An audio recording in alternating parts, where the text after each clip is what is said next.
Okay, so we're a little late. I apologize. Had some technical difficulties, but besides that, we are here, and what a day to be here.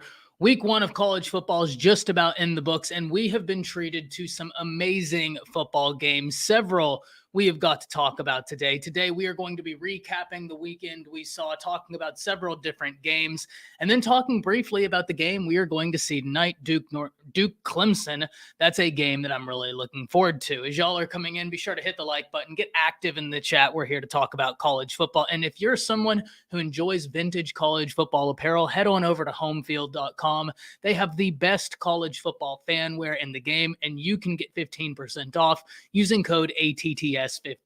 That'll get you 15% off your first order. Helps the channel, helps you, everybody wins. But let's turn our attention to some of these games. And I truly don't know where to begin because there is an overabundance of talking points for me to hit. Let's start with the game we were treated to last night. FSU versus LSU, a game we've not gotten to yet talk about.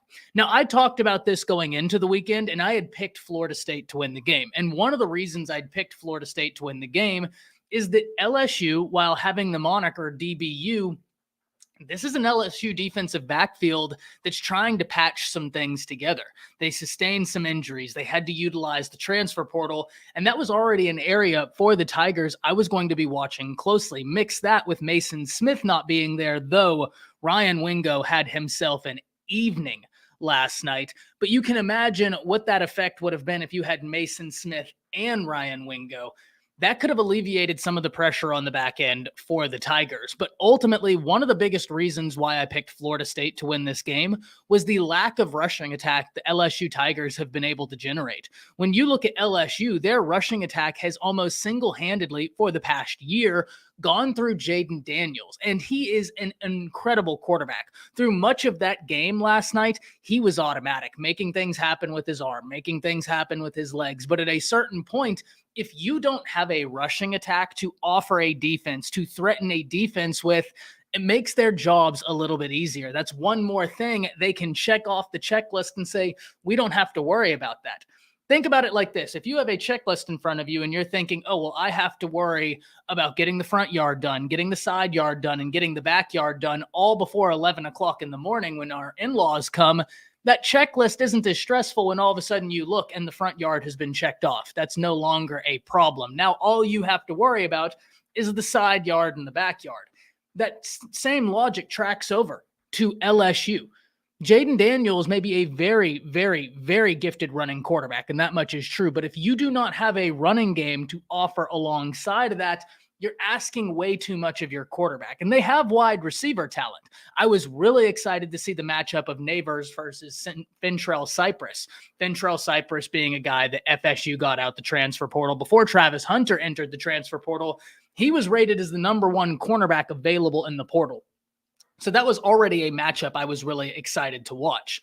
But LSU, they were able to get the game going through the passing game. But as the game went on through the first half into the second half, you saw what the lack of running game really meant for the Tigers. And in fact, there was a great sequence in the first half. In fact, the entire first half that really points to why a running game is so necessary. Think of LSU in that first half. What were they able to do? They were able to consistently drive the ball from the 20 to the 20. I mean, move it with ease from the 20-yard line to the 20-yard line. But once they got down into that red zone, once the field shrunk, they had a hard time punching it in.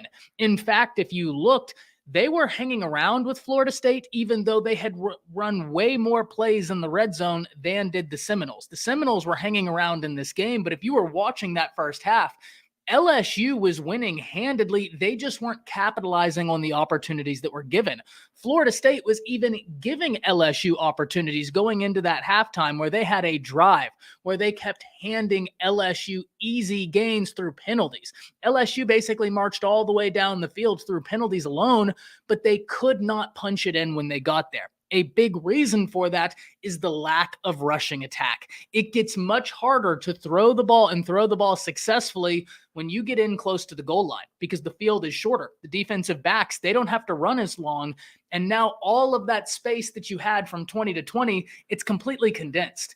Now the defense holds some advantages there, and we kept seeing LSU's lack of a rushing attack really hurt them in those circumstances. Coming out of the second half, Florida State completely turned it around. Now let's flip the script. We've been talking about LSU's offense against Florida State's defense, and the one thing we do need to understand about that Florida State defense, yes, the LSU rushing attack is one that I have serious questions about.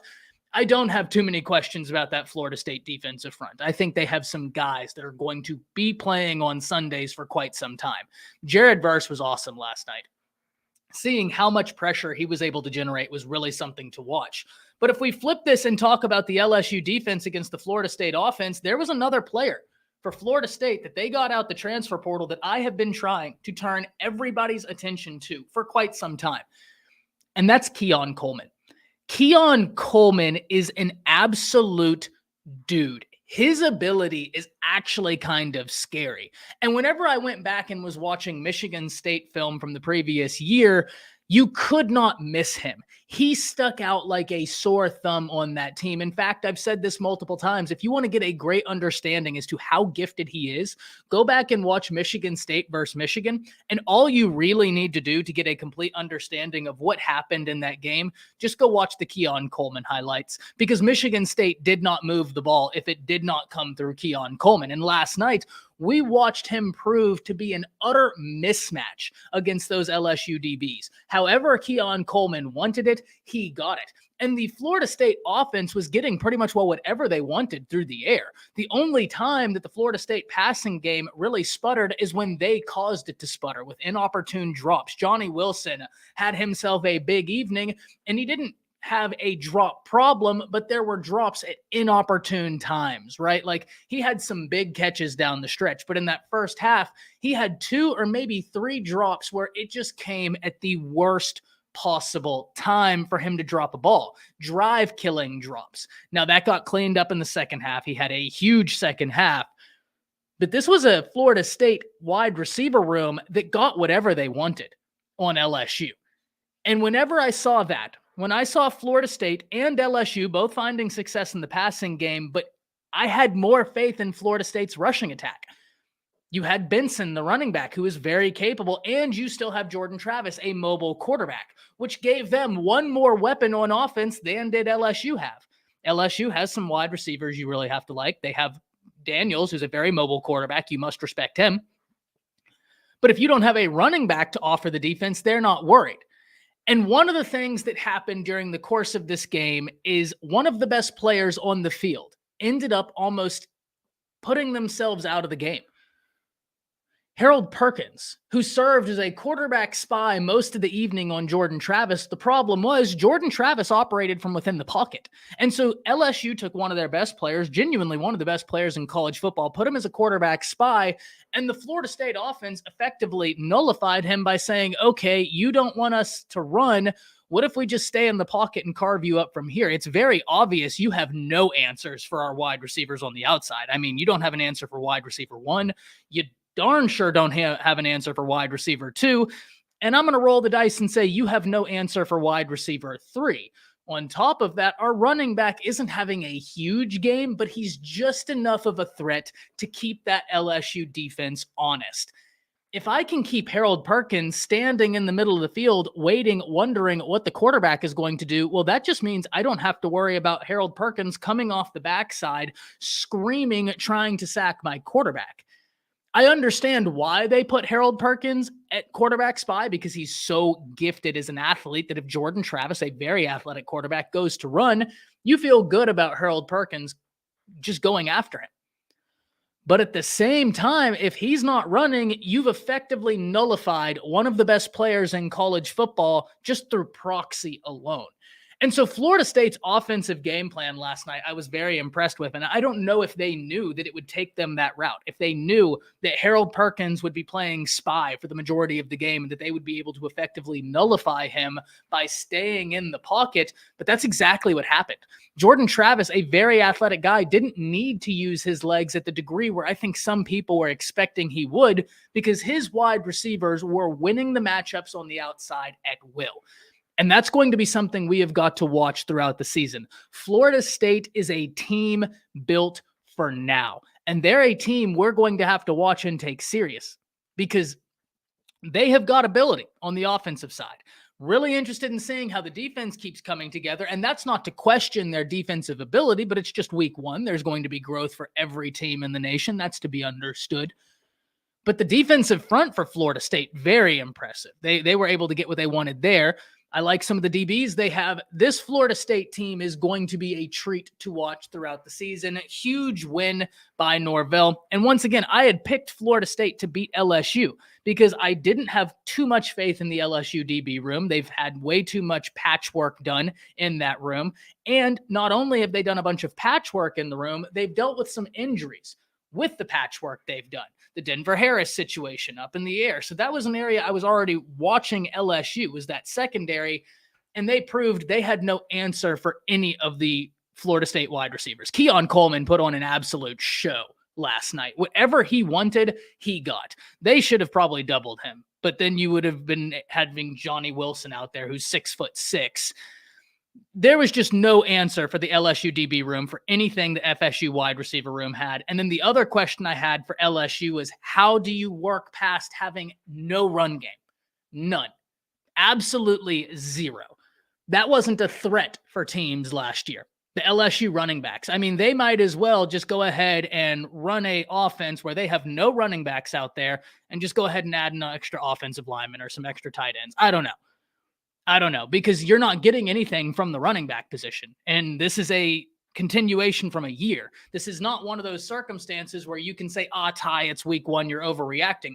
I hear you, and maybe that's part of it. I'm certainly willing to accept that possibility. But understand the reason why I give you that soundbite is because this isn't a problem that was relegated to week one of 2023. This is a problem that showed its head all 2022. This is a problem that if you knew anything about LSU, you knew would arise in 2023. And here we go. Game one of 2023, and already there is zero threat from the rushing attack from LSU unless it comes from Jaden Daniels. Nobody's worried about LSU's rushing attack unless it comes from Jaden Daniels. And that's something that has got to get cleaned up because I like this LSU team. I really like Jaden Daniels. I think they're a talented team, but we saw, and Hacker Music says, I thought going for it on those 2 4th downs was a mistake, and I hate settling for field goals. Hacker, I must agree with you, man. I must agree with you, especially on the second one. When you know, hey, we're getting nothing in the red zone. Like when the field shrinks and it becomes harder to pass the ball, we're getting absolutely nothing. On that second one, you probably take points. Probably take the points. I do have to agree with you. Van says, terrible play calling. I thought the Mad Hatter was going back for all those fourth. I know. Blasphemy. Sneakhead is not an excuse, but I guess it could be worse. No, listen, Mark, I'm not going to lie to you, man. I do not care for baseball in the slightest. I've been to 3 Rangers games and they were snooze fests. I love all sports. I can watch baseball highlights. I cannot for the life of me make it through a baseball game. I get so unbelievably bored watching baseball. It's like watching grass grow. It's the worst. I can watch golf before I can watch baseball. Baseball is the one professional sport where you will not catching me watching MLB games ever. I'd rather watch paint dry. Hacker Music says, I thought going forward. Yeah, we already talked about that. Les Miles would have coached a better game. Maybe. Keaton, I can't even watch the World Series. And it's not because it's not interesting. I just don't care. Like by the time the World Series gets here, y'all have played 452 games. You've sold 3 tickets all year long, right? Your 3 fans have come and watched your team. You have a stadium that costs the town $100 million to build, and you've sold it out never, ever. I put together a video when I first started YouTube talking about how all the major sport brands like MLB, NBA, this is before I was just a college football YouTuber. It was like my first video on YouTube. And I broke down the attendance problem in baseball, and it's awful. It's awful. Baseball fans don't even like baseball. I mean, just look at the attendance. They're the only team. You look at the NBA, they're selling out an average of 95% of their tickets. The NFL, 96% of their stadiums are filled across the board, and baseball is something like 45% across the board what they fill. So yeah, no, for me, Mark, it's just about hats. I like the Sox logo on a hat. I couldn't name you 3 players from the White Sox. Yeah, Baseball just does not move me in the slightest. I'm so glad that Florida and LSU lost this week because it's best for Oklahoma that those two programs are not clicking on all cylinders. It would be hard to recruit against them. This is actually a great point, Mark, not just for Oklahoma, but for the entirety of the SEC. I mean, you're talking about Florida with so much talent in that state. Texas and Oklahoma both making the move to the SEC. No, this is a really interesting point, man. This is a really, really solid point, Mark. I really like this point. And obviously we need to look at this point within the context of it just being 1 week. But I do think that like the logic you've employed within this point, if it continues throughout the season, that's absolutely well received, Mark. LSU in Florida is good for long. Hey, Sam, you beat me to it, man. I didn't even see your comment. But yes, 100%. I think Mark and Sam, if this continues, that is good. Not only for OU, not only for Texas, it's good for every team in the SEC, unless, of course, you're LSU or Florida. Then it's probably not too good for you because you are the teams we're talking about here. So, look, I wasn't super surprised that Florida State won this game, but I'll tell you what I was super surprised about, how they won this game. I did not think they would be able to get whatever they wanted whenever they wanted in terms of the passing game.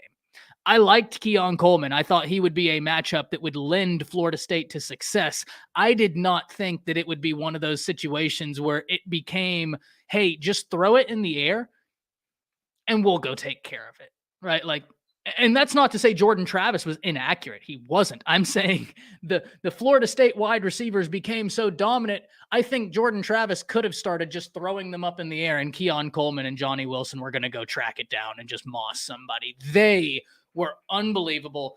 Those two wide receivers are going to be must-watch TV. Thomas says Florida has got to be regretting the whole Jaden Rashada situation. And, you know, Thomas, I don't disagree with you one bit. The only thing I will say, and not to push back because I agree, Jaden Rashada, he is going to be a very fun quarterback, but it's not like Mertz was the problem for the Gators. Now, in fairness, Jaden Rashada's mobility could have helped because of how bad Florida's offensive line was. But I must admit, someone who's been critical of Mertz, myself, and I'm not going to shy away from that. I was, right? And today we're going to do a segment where I was right, where I was wrong, where every single Monday we will be doing where I was right, where I was wrong, so I can understand and try and learn going into next season. Yeah, I was more impressed with Mertz than I thought I would be. I thought that he was certainly not the reason they lost that game. In fact, I would argue if Mertz would have had the performance I was expecting him to have, Florida would have gotten crushed in that game. Yeah, no, we'll see, man. Jaden Rashada is going to be a ton of fun. A ton of fun. Been watching these games, and I guess I'm missing what OU and Texas are supposed to be afraid of. You got Bama and Georgia. People are trying to act like everyone else will destroy them. It's crazy. Well, Rob, it's one of those things where it's just like, it's hard to explain, but once Texas and Oklahoma get into the SEC, I think they'll get it. It's one of these things where it's just like, SEC teams have this terrible habit of not showing up, even against each other. And you kind of don't know when they're going to show up. Now, there are teams that you do know about, right? And those are the SEC teams that typically get held out. But I don't think you're wrong at all, Rob. I've disagreed profusely with the notion that Texas and Oklahoma are going to be doormats walking into the SEC. I never thought that that was a realistic expectation. I think that there's like a middle ground, right? Where I do think that once you get into the SEC, it is a little bit different. But I have also completely been forthright that I thought that Greg Sankey got two brands that could make that transition. Like, he was very smart in the two brands he got, being two brands that could pivot and make that transition into SEC style of play, into SEC ball. Yeah, so no, I think it's one of those things, Rob, where first and foremost, there's no excuse for the SEC week one. They came out bad. Let's call a spade a spade. I'm an SEC fan, but let's call a spade a spade. Florida, they beat themselves. I can't even sit here and tell you, Rob, I think I would push back a little bit more if Florida would have played a good game of football and just lost to Utah. Because then at least, and I think we could have a conversation, Rob, I think you might know where I'm going with this. We could at least say, That Florida team, they played a hell of a game, but they ran into a Kyle Whittingham coach team. Which is true. We know what Kyle Whittingham is. Everybody in this chat knows what Kyle Whittingham is. That's one of the most consistent coaches, one of the most consistent programs in college football. And we all know as college football fans that consistency and discipline can win you games. If Florida would have gone out there and been a disciplined football team and lost, I would have a pushback for you, Rob. Where I have no pushback for you is not only was Utah very disciplined, that's not why Florida lost that game. Florida lost that game because they weren't disciplined. They weren't ready. They weren't anything. There's nothing I can say. So I think it's kind of one of those things where the truth is in the middle. Texas and Oklahoma are two brands that it's great they're going to the SEC because I think they're two brands that can embody SEC play. Right? There are very few schools out there that I thought Greg Sankey could have pointed to and said, we're going to take you and you can embody what the SEC wants to try and be. Not always is. Understand the difference. Wants to try and be. So, I've never subscribed to the notion, Rob, that Texas and Oklahoma were doormats walking into the SEC. And quite frankly, to SEC fans that think that, I've always been a little bit confused because what did Missouri do when Missouri got to the SEC? They blitzed some people quickly. So I don't know that notion of people saying Texas and OU are just going to be doormats. I don't get that. I would probably buy that notion if we were talking about some teams that weren't top 10 brands in college football with the ability to mobilize like that. Then we might have a conversation, but not those two brands. Not those two brands. I don't know. Not as bad as the Big 12. Terrible opening. Yeah, like it's week one. It's week one. Here's the thing in that Florida game. Utah was out like 8 starters and blew them. Yeah. Keaton, if Utah would have had Cam Rising and Kuth, their tight end, it would have gotten bad quick because they had no answer for what they had. And this was a Utah team that we were already questioning. What are you going to do to generate opportunities in the passing game? That was the biggest question for the Utes coming into 2023. How are you going to generate the passing game? In fairness, it did not matter in the slightest against the Gators. Ty, what happened to LSU against Florida State? Seems like Brian Kelly needs to bring in a spread offensive coordinator. He's too focused on pro style, and that he brings from Notre Dame. You know, Anthony, I don't know, man. Like, I think that you might be right. Maybe they could make that transition and go, but one of the reasons why I'm not there yet, because they don't have a rushing attack at all. If it's not Jaden Daniels, it's not happening. And I just don't know what is going to happen long term, right? Even if you're basing out of the spread. If you limit what a defensive coordinator has to worry about, basically, imagine yourself as an offensive coordinator. What you want to do is have what you do well. Do whatever it is you do well. But in a perfect world, you would have a defensive coordinator where every play in his defense he must have ready. Meaning you have the kitchen sink ready as a defensive coordinator going against an opposing offensive coordinator. You have to be ready for the trick plays. You have to be ready for the little wrinkles they do. But now imagine that same offensive coordinator, now he doesn't have a rushing attack. Well, there's a whole page of that defensive coordinator's playbook. He's like, I don't even have to worry about this. I get to focus in on this right here. The offense of LSU has already self-selected what they can and can't do. And that's with Jaden Daniels being as effective as a rusher as you're going to find from the quarterback position. I hope they don't put it all on his shoulders. That's what I'll say. I hope they don't put it all on his shoulders. Anthony says, let me clarify what I mean is the spread offense. I'm talking specifically about the one you saw the Miami who's running against. We'll see. We'll see, Anthony. But once again, man, it's just one of those things where I don't know what LSU will do if they cannot generate that rush attack. But I guess the Mississippi State's the world constantly telling us we've got him. It just gets kind of old. Great drink down on my statement. I appreciate it. No worries, Rob. No worries. Thank you for taking the time to being here. Thank you for taking the time. I do my best, man. I do my best, but it makes it way easier when you guys are you guys. You get what I mean? Like, my job is very easy whenever you guys come in here and are talking ball. It's not drama. We get to talk ball, not buy it. We get to wade through the mud and talk ball. That's why. It's very little to do with me, Rob, and much more to do with all of y'all in the chat. Brandon says, let's just call it like it is. LSU is super overrated and deserved to be ranked like they were. Florida State looked like the real deal, though. Yeah, look, Brandon, no arguments here, man. And I still think LSU is a team to watch, but they've got to go back to the drawing board, especially offensively. And especially with their defensive backs. They still have a front seven that I think most of college football would envy. But the defensive backfield, they need to try and figure that out. They have got to get a rushing attack going. They've got to. I like Neighbors. I like Kyron Lacey.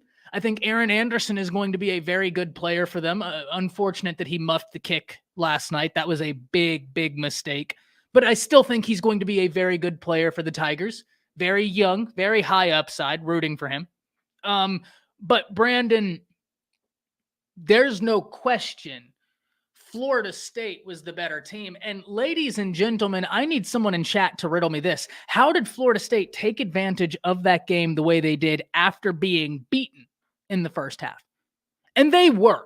If you just watched the first half of that football game, and I have it in my notes, I was writing down Florida State's got to figure something out because you can't ask your defense to do goal line stands the entirety of this game and feel 100% that you're going to come out on top. First off, I was wrong. So, but then they came out in the second half and looked like a much more buttoned up team, ready to go to work. They had their lunch pail. And I mean, you can't take anything away from Florida State. Let's get into some other games, man. Let's talk about this Alabama game as they take on MTSU. Quick reactions, right, from week one. Alabama, MTSU. The big question of who is Alabama's quarterback? The answer, Jalen Milroe. Now, how much did we figure out about Jalen Milroe? Not a whole lot. But the things we did figure out, I was encouraged about. When I watched Jalen Milroe on Saturday, they didn't ask him to do a whole lot. That was by design. It's week one. Most week one offenses were very vanilla. But what they did ask Jalen Milroe to do is get acclimated to the passing game. In fact, I think if you want to watch that Alabama game, go watch the second quarter.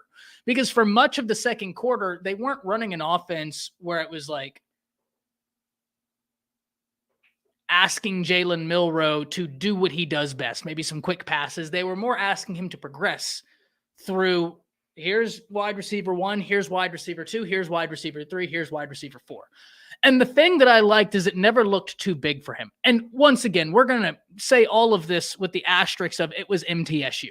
Please don't think that that's not lost on me. But you're still talking about a quarterback that last year was, trying to figure out where he was in this offense with an offensive coordinator that I don't think was doing things good for Jalen Milroe. And now we get to Tommy Rees. And we see the second quarter. And Alabama goes through a lull where nothing's really happening offensively in the second quarter. But what was so encouraging to me was watching Jalen Milroe never even become unkiltered. I mean, he was like this the whole evening, calm, cool, collected. They have their little sputter in the second, and then as the second quarter is winding down, they almost said, okay, so the progression stuff, you're handling it. We're not generating first downs, but at least you look comfortable. You don't look like, hey, I can't go from...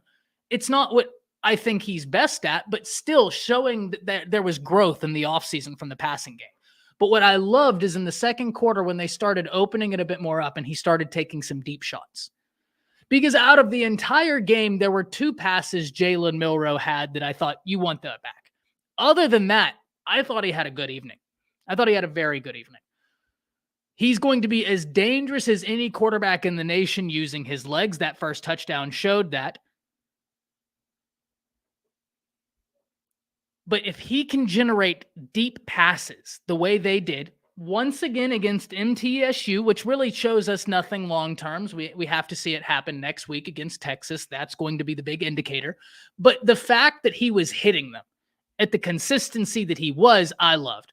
He would have had 3, maybe 4 long touchdowns. The first one to Isaiah Bond, the DB made a smart play, realized he was beaten, just decided to jump out and clip Isaiah Bond's legs so that he couldn't get a touchdown. 15-yard penalty as opposed to 7. That's a smart play. If I'm the opposing team's head coach, I look at my safety, my DB, and say, yeah, I hear you. Fair play. Fair penalty. Never mad at that one. But then they got it right back. Isaiah Bond on a very similar sort of play, 48-yard touchdown. Beautiful. Right where it needed to be. Deep ball to Jermaine Burton. Beautiful. The one miss he had, I think the worst miss he had was one where it was still thrown to where nobody else could get it, but he missed Ja'Cory Brooks a little bit on the inside, and we're really splitting hairs here. But how about the attack of the tight end? What I liked most about Alabama versus MTSU, ladies and gentlemen, was the use of 12 personnel. Because for those of you that have been around the channel, I have been begging for this Alabama offense to use more 12 personnel because I love the tight ends in this room. And there was a name that I have been telling all of you about since January, and I was so happy that that was the name that got to bless college football. Amari Niblack, ladies and gentlemen, is going to be a fun player to watch at that tight end position for Alabama. I think he's going to be huge for this offense, and he allows flexibility within 12 personnel, where now Tommy Rees can get a tight end that's more traditional, such as a CJ Dippre, go out there and do some blocking, though Amari Niblack was better at blocking than I thought he would be. Still some nuances to work through there, but he was a guy that they thought was just going to be a mismatch on the outside. And he showed, no. I can be much more versatile than that. Amari Niblack is going to allow this Alabama offense to do some really funky things, and I'm here for it. I am so excited about that. The offensive line, I thought in pass protection was there, looking for a little bit more out of run protection, and they didn't get pushed around, but there was just a little bit of miscommunication, and I think that's the biggest thing. When you watch the Alabama offensive line, they, I believe, will be as advertised, but they still have to clean up some communication. Once again, it's week 1. And in fairness to the Alabama offensive line, MTSU, though being an opponent that Alabama was going to run through if they showed up to play, the one thing MTSU did do was they sent pressure from everywhere on the defensive side of the ball. Like they were showing blitzes that you would typically see in week 4, like throwing the kitchen sink at Bama. And offensively, they were doing a lot of different things. They were showing empty sets spread, then more run-heavy sets. They were showing Bama a lot of different hands, which I really actually like that an opponent is doing that week 1, especially when you have Sark next week, who's an offensive guru. I'm glad that you saw so much, even though it was against a team that you out-athleted tremendously and were always probably going to win the game. Amari Niblack is going to be a dude. The offensive line, that communication, I think will continue getting better. That's going to be something we need to watch. And then Jalen Milroe, as he gets more comfortable within the offense, he'll be able to be better. So, look, I think we expected a lot of what we saw out of Alabama this weekend. Caleb Downs is going to be sensational. He is going to be so good. And dare I say, number 32, know the name, Deontay Lawson, because he at middle linebacker was everywhere that game, and that was a lot of fun to watch. Let's hit some comments real quick, and then we're going to go on to the next game. MTSU did beat Miami, but still, yeah, Sam, look, MTSU, they got to a bowl game last year, if I'm not mistaken. They beat Miami, but it was still a team that Alabama should handle. I say should because we know how this goes sometimes if you completely overlook a team. But I was excited to see the way the offense was going, because you didn't know what the Tommy Rees offense would look like. You didn't know what they would really be doing in it. But I think this 12 personnel with Jalen Milroe is going to be a lot of fun. I'm really excited to see how effective it's going to be next week, because next week will be the real determinant factor as to how effective it will be. But I already saw more creativity from the offense in terms of 12 personnel, some pre-snap motion than I saw much of last year, which is all I wanted. And I think for those of you that have been around the channel, you'll know that's all I wanted, was just a little bit more creativity, a little more options, and an offense where they didn't tell the quarterback, please do everything. Because that's exactly what happened last year. You weren't winning off of scheme. You were winning off of Bryce. And now you're back to a situation where, yes, Jalen Milroe might win you some games with his legs, but the scheme can help as opposed to being a liability. and then the quarterback finding your way through it. So I liked what I saw out of Alabama. I loved the 12 personnel, excited about this defensive backfield going up against the Texas wide receivers. That's going to be fireworks all evening long. Interested to see the health of Malachi Moore. Earl Little Jr. is a name I'd be aware of, but I'm also super interested in this Raptor package. The Raptor package, whenever they employed it, they were just getting pressure at will with that Raptor package. That's going to be awesome. Not the Cheetah package anymore, because that has hints of Pete Golding. I'm starting to wonder about his pattern of calling the deep shot and if he needs to reconsider it. 50% of deep shots on first down. If you miss it, it puts you behind chains. Yeah, frightening. Look, it's one of those things where if it works, it's great. But if it doesn't, you are at 2nd and 10. And I know that a lot of people talk about the importance of, like, your downs. I think the importance of first down has been widely underestimated. And I'll tell you a team that embodied this more than any team I think I've seen in years. Last year's Oklahoma team. I charted last year for Oklahoma. I went back and rewatched their season, and I don't have the percentage in front of me, but it was actually head spinning how often, if Oklahoma didn't gain at least 3 yards on first down, it was almost a guarantee that they were not converting that three down set. If they did not get a positive play on first down, it was almost like a guarantee that they were punting. And it was like consistent. Now, at the end of the year, it started getting cleaned up, but the importance of first down cannot be overstated. I'm not going to sit here and pretend like I know offensive philosophy more than Sark, but that is something interesting. Something very interesting. Perfect said, I thought Texas had a chance till I watched the Rice game. Same old Texas. I think this is the perfect time for us to talk about Texas. And I think, Hacker, you hit the nail. I didn't come away from the Alabama game thinking, wow, we are good, but I didn't see much that can't win either. I think this is a great place to be. You didn't come out of the Alabama game thinking like, oh my God, this is the number. But also, I don't think that was ever the goal. I think that they were very poignant with what they wanted to get done. They wanted to rep the things that they know they can be successful with. And with Jalen Milroe, they really found that towards the end of the second quarter, towards the beginning of the third. They really started to find his rhythm. But I do very much will agree with this, Hacker.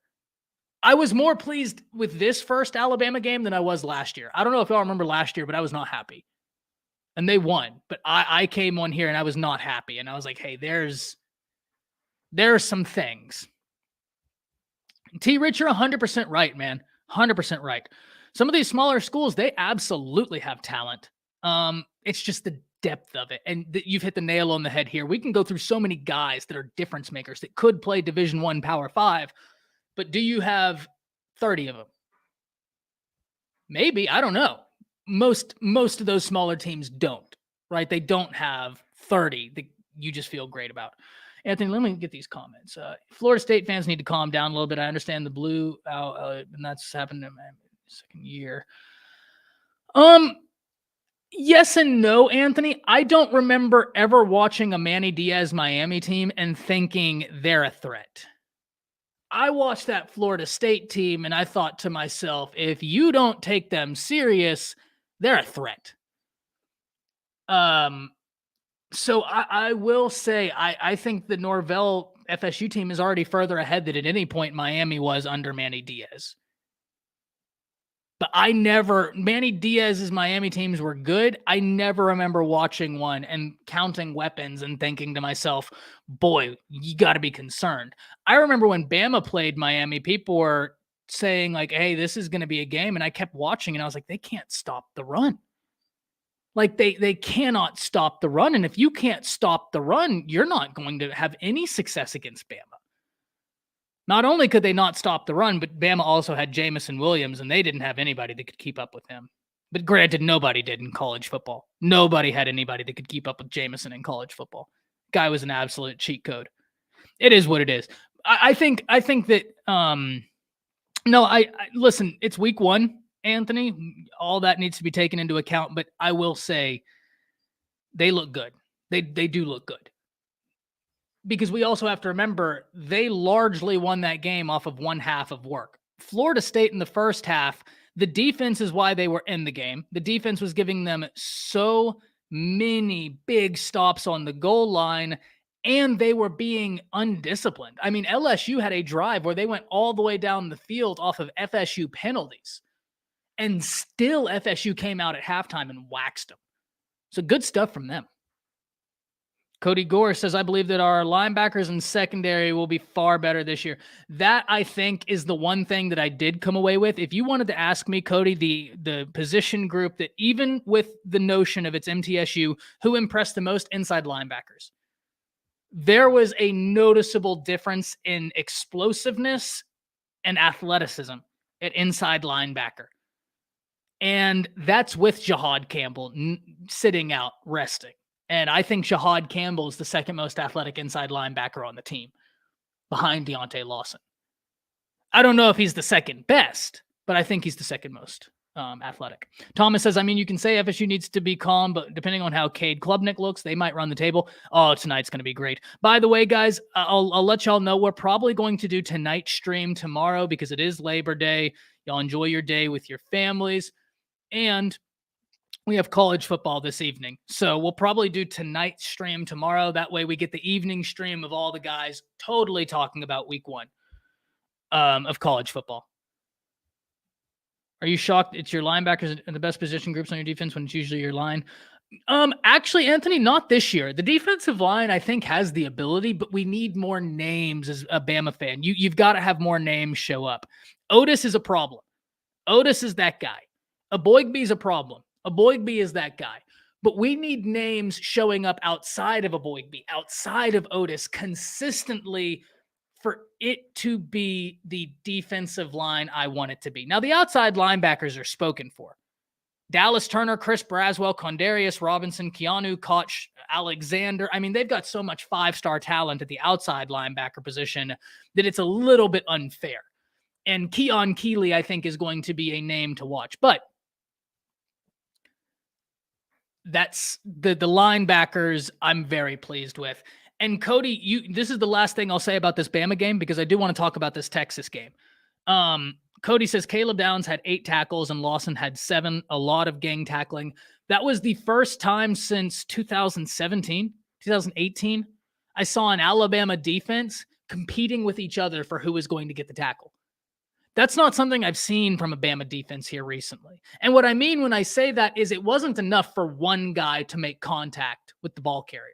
No, there had to be 3 or 4 Bama defenders flying, trying to get their name on that stat sheet.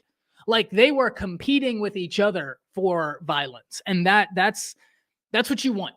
You want a defense flying to the football. And certainly that wasn't just relegated to Alabama, but it's that attitude being back that I just love. All right, let's talk about this Texas-Rice game because I'm not going to lie, guys. I think there's a little bit of an overreaction going on right here for this Texas-Rice game. Texas, during the first half of this game, let's call a spade, they didn't look great, right? They didn't. Now, the one thing I do think a conversation is due and fair is how Texas handled stunts up front because they did not handle them well at all. And if you're not handling stunts from Rice well, what happens when a 5-star stunts, not a 2-star? One thing to get stunted on by Rice, but when Dallas Turner and Justin Aboigbe go whoop and stunt, and then Deontay Lawson comes right between them, that's a different ball game. Now, I have no doubt that Texas has the offensive line talent. We saw this offensive line last year. That's the only thing I saw from Texas that I was just like, that definitely needs to get cleaned up. Everything else was more or less week one rust to me. Quinn missing some deep balls. It's week one. It's week one. It is what it is. Rand says you change your game plan. Handling stunts isn't necessarily changing a game plan, Rand. That's not necessarily a scheme thing. Like, that's either you do it or you don't. Right? That's just like saying, oh, if the nose tackle beats our center, we need to change schemes. Well, you could be a power run. You could be an air raid. If the nose tackle is beating your center, the nose tackle is beating your center. It doesn't matter if you're air raid, spread, veer and shoot. It doesn't matter. And that's one of those areas where, yeah, you can do some things to try and mitigate it. But that I think is just more of communication, right? And that's why I'm not worried about Texas. If I was a Texas fan, I wouldn't be worried at all. No, Rand, you know what? I'm wrong. I concede. I'm wrong. You made a great point here. I'm wrong. You're right on this. Yeah, we need a quick passing game because our O-line isn't going to hold up. This is a fair point. That is one way you can mitigate that stunt. Quick passing. So fair play on you there. That's a great point. That's my fault. Yeah. Fair enough there. But Quinn being off, that was more of game one rust to me. Not too worried about that. Now, if we see Quinn being off into week 3, then it's concerning to me. But for one game, it wasn't the worst. And even then, this is one of the things I noticed about Texas, right? Texas last year was a team that slaughtered teams in the first half. And then the third quarter, they would be, driving. And then come the fourth quarter,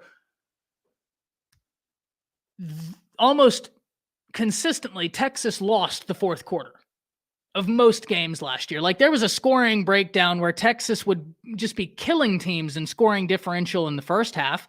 They would be winning the game in scoring differential in the second quarter or in the third quarter. But come the fourth quarter, that scoring differential went in the other team's favor during a total year sample, showing something we've talked about, that Sark has had phenomenal first half games, but the second half has consistently been where the Horns faltered. That was the opposite this week. This was a Texas team that in the first half, they and Rice were neck and neck. In the second half, that's when they started pulling away. So, look, if you're trying to split hairs, the biggest complaint you've had about Steve Sarkisian is what happens in the second half. This was a second half where they won the game in the second half. So I'm super interested. We still need to understand something, guys. This is still an offensive line that has talented pieces on it. You cannot underestimate them. It's still an offensive coordinator in Steve Sarkisian who's brilliant. I refuse to underestimate him. And they have the talent on the outside where you cannot underestimate them. The defense for Texas was really good. Let's be 100% honest here. That defense came out, looked good. I'm really, really excited to see that defense against the Alabama offense. That's going to be so much fun. That's going to be a ton of fun. But the Texas offense just has a few things to clean up. I attribute a lot of that to week 1 rust. So I'm not buying the stock of, Texas is in trouble, because I thought that they came out and really did some good things. Truth is, I don't want to be that guy, but Rice came out entirely different than they had tape for, and those guys were playing their bums off on D. Yeah, look, I don't disagree. I don't disagree, but I think this is where we're going to come together. They looked like they did some different things. I hear you. A lot of defenses did some different things. It was all about how can you go through a defense doing some different things. And that's where I have no doubt that Texas is going to clean it up. That's why I'm not buying this notion that Texas needs to worry. This Bama-Texas game is going to be awesome next week. Do not think because Texas struggled for one half against Rice, it's a foregone conclusion that Bama's running away with that game. This is going to be a football game, ladies and gentlemen. This is going to be a great game. But his 5 to 15 yards, he's pretty good. Those receivers in space and let him work. Yeah, no doubt, Rand. No doubt. And you have the wide receivers to do it. You've got a great wide receiving core. I love your tight end. I mean, that's no secret. I'm a huge Jatavian Sanders fan. I think he's very, very talented. And your defense was really solid. Like, let's take some time and talk about that for a second, right? The Texas defense came out with something to prove, and they proved it. And once again, I said this about Alabama. I'm going to say this about Oklahoma. You played Rice. Alabama played MTSU. Oklahoma played Arkansas State. We all understand this. Did you execute in the manner you should have or not? That's a very simple question. I can ask that question, and all of a sudden it matters far less who you played and far more, did you execute? Because it's not going to matter if you play UNT or Georgia. Did you execute? That's a far more important question. And as the game kept going, Texas was getting able to execute, but it's week 1. There's some week 1 rust. But what we can say, They executed on defense. I mean, that Texas defense was really, really good. Truth, that's fair, but I guess if we're taking this notion, doesn't it concern you that you overlooked an opponent, got punched in the mouth and did that, and then Bama played a team, didn't overlook them, and just put them over the table and spanked them? I mean, Jalen Milroe was out by the third quarter, early in the third quarter. So I think if I would much, I would go off of like, hey, we just have some things to clean up, as opposed to we were looking ahead. Because if that was the case and it's truly like, oh, well, we were looking ahead, I think that might be more problematic. Because there's no doubt Bama's looking ahead too, and you saw two different ways of execution. Not to say Bama was perfect, but I just think it was rust. I just think that Texas was rust. Wrong, bigger, stronger, faster teams keep you from executing. Yes, but do you execute yourself? Like, no, Dutchie, this is a comment that goes without saying, but it doesn't mean I'm wrong. I'm very much well right. If you are playing UNT, you want to be able to execute. If you are playing Georgia, you want to be able to execute. Now, Georgia will have something to say about your execution, but you are the one who knows your game plan. Execute it. Now, maybe their game plan is better. But if you aren't able to execute the basics, you're going to have a hard time. And it doesn't matter who you're playing. Execution is the most important thing. Execution is absolutely the most important thing.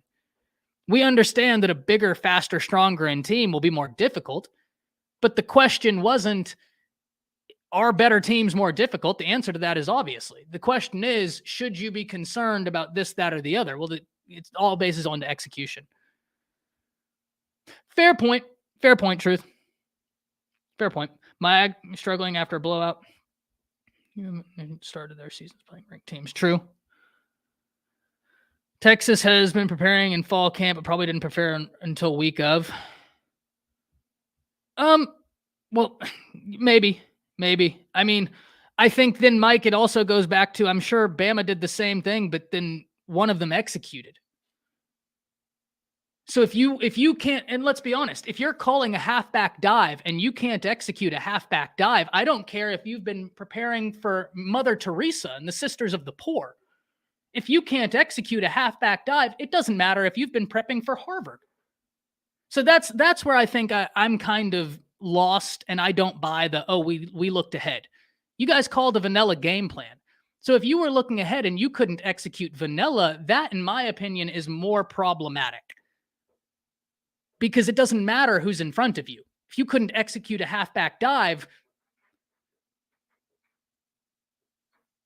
right? So I just think it's rust. I'm not worried about Texas. They're going to be fine, but it's one of those things of, because I've seen people online say, oh, well, I'm not worried because Texas was vanilla. And that's true. You were vanilla. You don't want to show Bama your hand. Bama doesn't want to show you their hand. That's going to be an amazing matchup. But yeah, to me, I don't buy as much the, oh, well, we were just looking ahead, because even if you were looking ahead, we arrive right back to my question. Well, then how come you didn't execute well basic things? Even if you're looking ahead, you've been repping that basic notion since January. That's not something that's predicated on Bama. That's something that's predicated on your bread and butter of football. And if you're not executing that, then it has absolutely nothing to do with looking ahead. You just had some rust. And I think that's what it is. Hey, now, Mother Teresa could really stuff the run. Very underrated. They could stuff the run. That might not have been the best example on my part. That might not be the best. Hey, Ty, here's a hot take. I liked it when Pearson knocked his butt, but I think he didn't run again. No, look, but that's what this is what I always say. Come with violent intent, right? And Pearson is known for that. I also believe if we're going to have a chance, if we get the field goals instead of TDs, we're in trouble. Oh, Rand, make no mistake, right? Like, I'm not sitting here saying that I'm buying the stock that Texas is in trouble. Texas is going to be a very dangerous team. There's no way I'm sitting here saying Bama's going to win that game easily. I'm going to pick Bama to win, but it's not going to be easy. It's going to be a slugfest, and I can't wait. Let's move on, right? Because quite honestly, I'm not buying the stock that I'm seeing on Twitter that Texas is in trouble. I also don't buy the stock that they were just looking ahead, and that's the reason why it didn't go well. Because, like I said, it doesn't matter who you're looking ahead to. Some of these things are at the core of who you are. Right? If it's a core principle of mine to brush my teeth every morning, it's a core principle of mine to do that. It's how I start the day. So no matter what is coming during the day, that core principle is what you do. So I don't buy the notion of looking ahead as much. I just think it was simple rust. That's it. That's what I would go with, is just simple rust. If you were looking ahead, that only matter if one team has a running quarterback and another pass attack. Oh, you needed that edge for the season. With the most... Hey, look, I'm not writing them off yet. I'm not. They beat Rice, and I get it. The first half wasn't great. The second half, they came out and handled business. I'm not ready to throw in the towel on Texas yet. I'm not. I'm just not. I still think that they're a team that next week could surprise all of college football. They have the ability. And even though I'm going to pick Bama to win, please do not be disenfranchised into thinking I don't see a possibility where Texas wins. I do. Texas has weapons. They have a quarterback that when it's on, he can hit passes that very few can. He's got the arm talent. You've got an offensive mind that's brilliant. And your defense was very impressive. I have nothing to say about your defense. Nothing. The offense is rust. The defense, very, very, very impressive. I mean, I get that, but we also didn't have a starter on O-line. He was nicked up. When Neto got in there, we ran a lot better. IDK, we need our O-line back. Yeah, no doubt. But that's why I attribute it more to rust, Truth, as opposed to just looking ahead. Because you should have, on talent alone, been able to will MTSU or Rice away. I mean, off of talent alone. That was a terrible Rice team last year. They lost to UNT. They were terrible. That's why I'm not subscribing to anything other than it was rust. I just think it was rust. People forget that through offseason and fall camps, you have injuries and key players that don't. That's why there are teams that have some rust and time. Yes, Rich, exactly. It's week one. It's week one. It's just rust. Dutchie says, I'm picking Texas. And look, I don't think that that's a crazy pick in next week's game. Right? There's a great conversation we can have as to, Dutchie, why did you pick Texas? And then you could say, well, Ty, why did you pick Bama? And we could go on and have an hour-long conversation talking ball, and both of us would walk away from the conversation and think, man, they made some good points. That's a really good point as to why I think Bama would beat Texas, or that's a great point as to why I think Texas would beat Bama, which is why whenever we do our preview live stream, that's going to be so much fun. So we'll see. But let's talk about Oklahoma, because this is one of those things, right? Oklahoma came out and absolutely annihilated Arkansas State. And I said this after the game.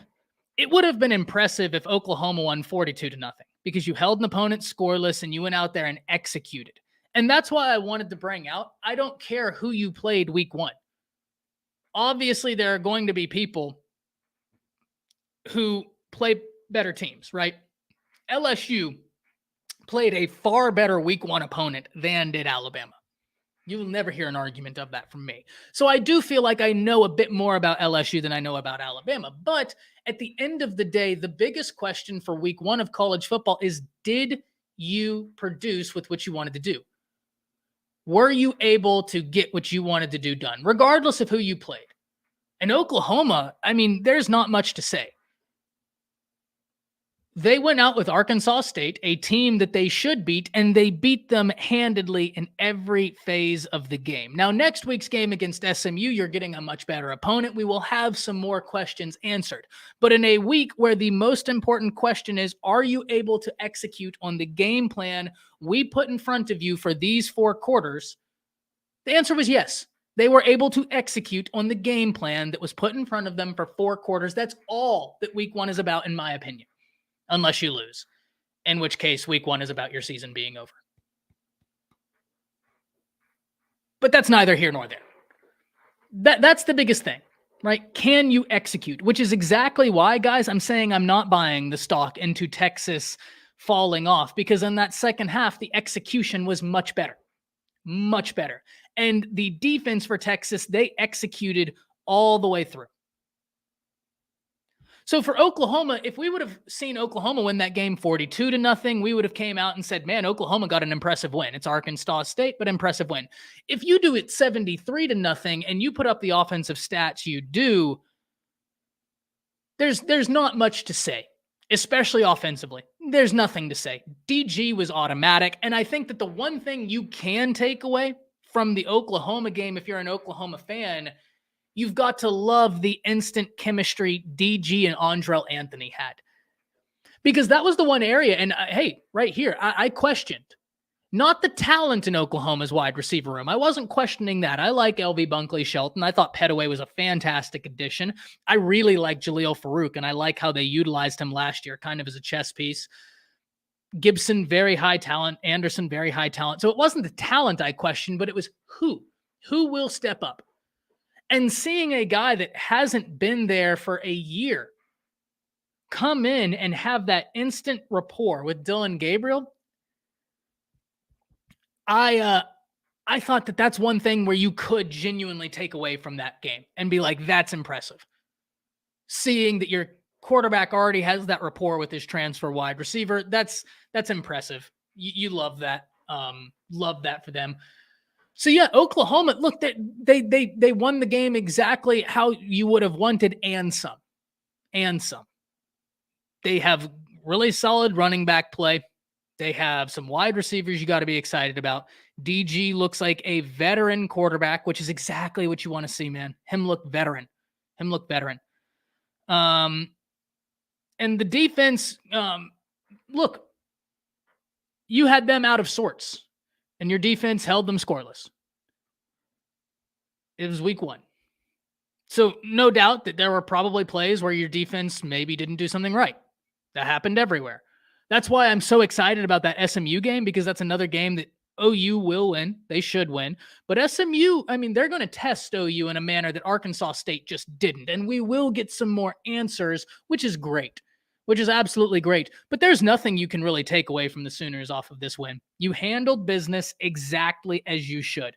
And one thing I dislike is seeing this, oh, well, Texas kicked the snot out of Rice. OU kicked the snot out of Arkansas State. Bama kicked the snot out of MTSU. I, as a Bama fan, would have much preferred playing FSU. I'm sure a lot of Oklahoma fans would have preferred seeing your first game be up against a big-time opponent, right? Because it's just awesome. That first game, you kick off your season against a big-time opponent. Texas fans the same way. But at the end of the day, we can only ask you to go out there and handle business and beat the team in front of you, and all 3 teams did it. All 3 teams did it. Atrocious. We got lucky and they had 8 drop passes to miss field goals. Not sold on the D. I'm actually pretty worried. Thomas, we'll find out when we get to SMU. But the whole reason why you're not hearing me say much about the defense is because it's still a work in progress for Brent Venables. I saw a defense that I think is improved. We're going to find out next week more. But that's why I said there were some things you'd want to do better, but at the end of the day, you held them scoreless. I know they missed some field goals, but even if they would have just hit some field goals, you still would have won. Let's give them, let me be fair by all counts here. Let me be overly fair and give Arkansas State 9 points, 3 field goals. I don't even know that they missed 3 field goals. I think they just missed the 2. So, okay, let me just give them 6 points because I watched them miss 2 field goals. If they hit those 2 field goals, OU still wins 73-6, which it's still wild, right? Love that. Mike says, you think Bama moves up to 3 and FSU moves up to 5? Could, definitely could. Missed 2. I thought it was 2 less, but I think you understand the point I'm making, Les. Even if I'm overly kind and say, I'll give you a 3rd field goal that you never even missed. I'll give you 9 points. You still lost 73-9. Butch Jones still cried on the sidelines. We saw that. That happened. OU's DBs didn't good in run support. Hey, they were flying, Odd Future. That's one thing you did like. They were flying with violent intent in run support, which I love.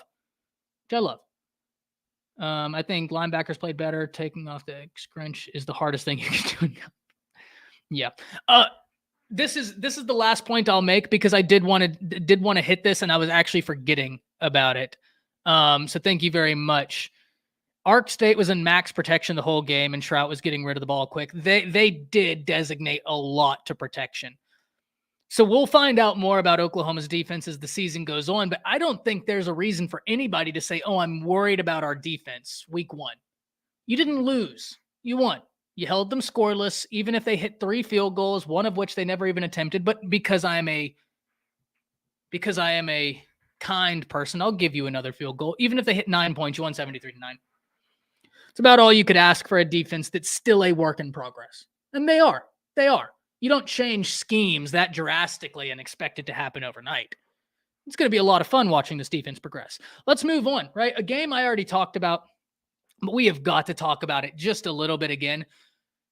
How about that TCU Colorado game? Guys, I don't care if you think TCU was overrated.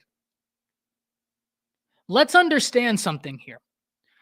Arguments I've seen online say that, oh, well, that was a TCU team that didn't have Dalton, that didn't have their wide receiver.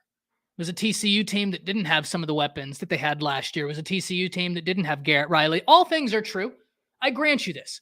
But if we're operating on the plane of fairness, let's really understand this. So on one side, we have TCU didn't have their star wide receiver, their offensive coordinator, Max Duggan, and some other important pieces. I grant you that. But if we're operating under that notion, must we then not also operate under the same notion on the other side? What did Colorado return from last year? I've got on Twitter and seen this take of, oh, well, the Colorado win against TCU is cheapened because TCU didn't have Dalton, because TCU didn't have their offensive coordinator, because TCU didn't have their great wide receiver. And I've been sitting here asking myself, riddle me what Colorado had from last year. You want to know what TCU had from last year? Sonny Dykes. Colorado had a new quarterback, new wide receivers, new offensive line, new running backs, new coaches, new offensive coordinator, new defensive coordinator, new head coach.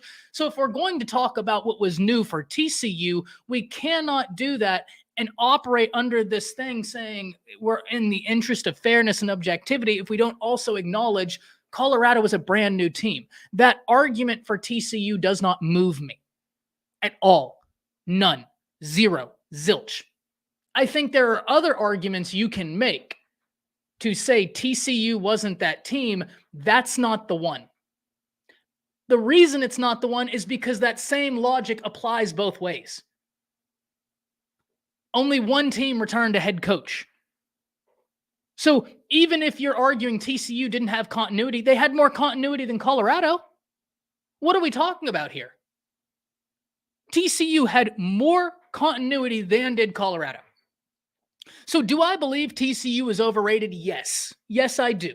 Please do not mistake me for saying all of this, for saying TCU was appropriately rated. They were a top 20 team in the net.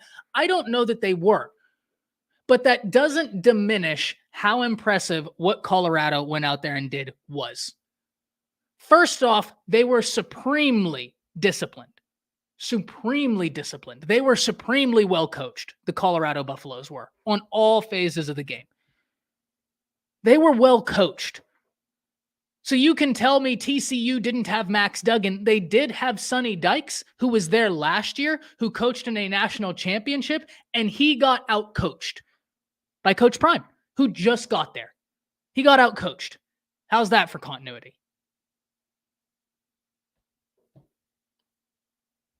Look, I hear you. I hear you. I don't think TCU was the number 17 team in the nation. But that argument of TCU is missing this, that, and the other, that doesn't do anything for me because we have to also be fairness and say Colorado had nothing from last year. And yes, that's good for Colorado because they needed to move on from what they had last year. But we cannot use continuity in favor of the Horned Frogs when they have exponentially more continuity than does Colorado. So what's the next talking point we have to go to? Because obviously continuity, that makes no sense. That there's not a world where that idea can exist in the realm of reality. So what do we have to move on to? Listen, truth, you beat me to it. First and foremost, Travis Hunter did something I don't know that I've ever seen. I'm 28, right? And I told my wife the closest I remember was a player. I don't know if y'all remember Miles Jack. Whenever he, for UCLA against Arizona, UCLA's third string running back went down against Arizona. And all of a sudden they tell UCLA's coaching staff, they look at their starting inside linebacker, Miles Jack, and say, hey, we need you to play running back. We know you're already the linebacker, but we also need you to play running back. The young man had 6 carries for 132 yards and 2 touchdowns while starting at linebacker and running back for UCLA. It was incredible.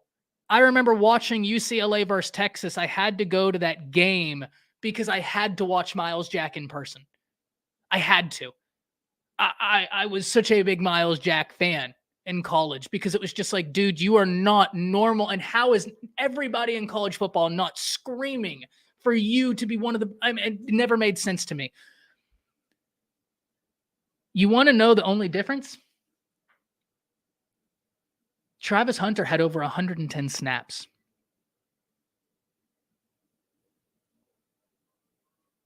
Ooh, Hummus, I love this, man. Thank you so much for putting me on game. He says, Chris Gamble was probably a bit before your time, but he played 100-plus snaps almost every game as wide receiver and cornerback for Ohio State in 2002. Wow. That's unbelievable, man. That's awesome. And it was and wasn't, Hummus. I will say it was a little bit before my time, but I'm also somebody who's very much well remembers the Crouch days just because I grew up on a horse ranch and all we had was football. Like that's all my family really watched was football. Sundays, we just watched the college football games that we recorded all day Saturday. But I don't remember that, Hummus. But that is a great, thank you so much for coming in here and commenting that. I'm starring the comment. I'm writing the name down. I'm going to go back, watch them because that's great football knowledge. Thank you so much for commenting that. Truly. Chris Gamble played 100. That's incredible. Absolutely incredible. And if we look at what Travis Hunter did, it was hot as hell in Texas. And I don't know if y'all saw before the game, there were some TCU students who were yelling at Travis Hunter as he was walking into the stadium saying, "You're overrated." I want to talk to those same TCU students right now. If any of you know them, let's get them on the show. I got to hear from them. Because out of every person on that football field, I don't know that I would call Travis Hunter overrated. Appropriately rated. Hell, going into Saturday, he may have been underrated from what we saw him do. Because, ladies and gentlemen, it wasn't that he played both sides of the ball. Truth, my brother, great minds think alike. It wasn't that he dominated both sides of the ball. Dominated. He shut down his entire side. And they kept testing him. This wasn't a situation where the young man played 110 plus snaps, but the majority of his snaps on defense, he got to jog around. They tested him. And at one point, I looked at my wife and said, I don't know why Chandler Morris continues to test him. Don't. Look anywhere else. For the love of God, look anywhere else. You're not winning this. And even the few times they did win, it was just like, cool, but like, goodness gracious me, you're not going to win this consistently. And they didn't. The interception he had in the end zone, guys, that was a senior level play. If a senior defensive back did that for Bama, for Texas, for OU, for Georgia, for Ohio State, for Clemson, for Florida, any of those teams, we would all be saying that is such a heads up play, even as a senior. To diagnose what just happened in front of you, read it, react, and generate the interception, even if you were a senior, that would be impressive football IQ. Recognizing and diagnosing that quickly, what's going on. He's a sophomore. He's a sophomore who's not even playing dedicated cornerback. He's spectacular. Travis Hunter is spectacular. Apache, my man, someone who was watching the game. They scored on that play earlier. He was spectacular. As advertised is an understatement. He was sensational. And do you want to know the craziest thing about this, ladies and gentlemen? Guess what he gets to go do? He probably is going back to Boulder, hopping on a spinner, and spinning for 45 minutes today, yesterday. Nebraska and Colorado play this week. I'm going to go ahead and spoil it. I'm picking Colorado. You want to know why?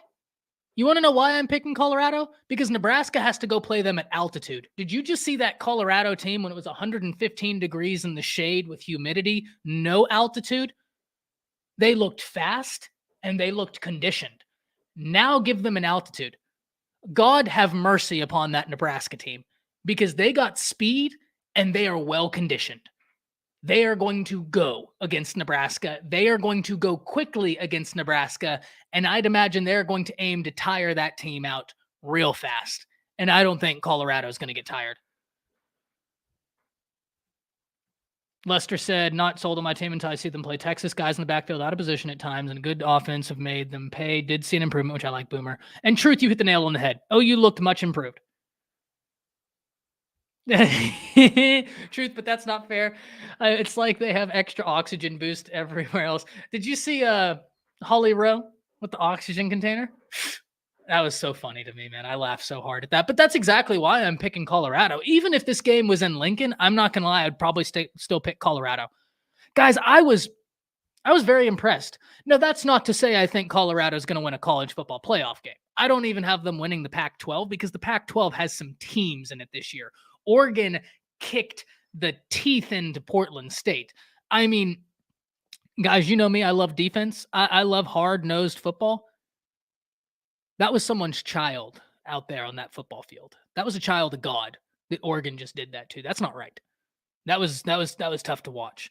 Oregon's out there. Washington State hung around with Boise State for a little bit. I'm sorry, Washington State. Washington hung around with Boise State for a little bit and then kicked their teeth in. So, look, I think the Pac is very good, and I think there's supremely good quarterback play in the Pac-12 this year. My goodness gracious. DJU, Bo Nix, Penix, Shedeur Sanders, Caleb Williams. If Dante Moore becomes Himothy, like, there's a lot in the Pac. Two things can be true at the same time. Colorado could have blown me away, and I still don't think that they're going to win the Pac-12 just because they don't have the time other teams have. But they are far more impressive than I think 99% of college football thought they would be. And I've talked about Travis Hunter. Guys, Dylan Edwards, any other game, Dylan Edwards would be the talk of the town. Understand how impressive what Colorado did was. And even if you think TCU is overrated, understand this. If Travis Hunter wasn't on that football field, you know who we'd be talking about? Ad nauseum, everybody in college, Shedeur Sanders. First Power 5 game goes for over 500 yards, and it wasn't the arm strength that looked most impressive, though it's impressive. It wasn't the athleticism that looked most impressive, though it's incredibly impressive. His football IQ is through the roof. Shedeur's football IQ is through the roof. Like him diagnosing, hey, I might be able to wait 3 more seconds, 2 more seconds. I have the athletic ability to move out the pocket, extend the time a little bit, and maybe Travis Hunter gets open on this deep shot. But why would I do that when Jimmy Horn Jr. is running a drag and I can just get it to him for 5 easy peasy yards on this first down, get us into 2nd and 5 at worst, 2nd and 5, but giving the ball to Jimmy Horn Jr., Xavier Weaver, some of the guys they have at wide receiver, they can make a play happen. Why am I going to operate in 2nd and 10 when 2nd and 5 is right there? And Shedeur Sanders played the game like that all game long.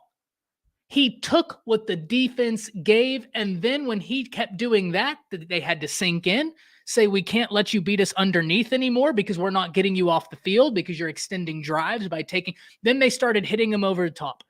Shedeur was incredible. Very impressive.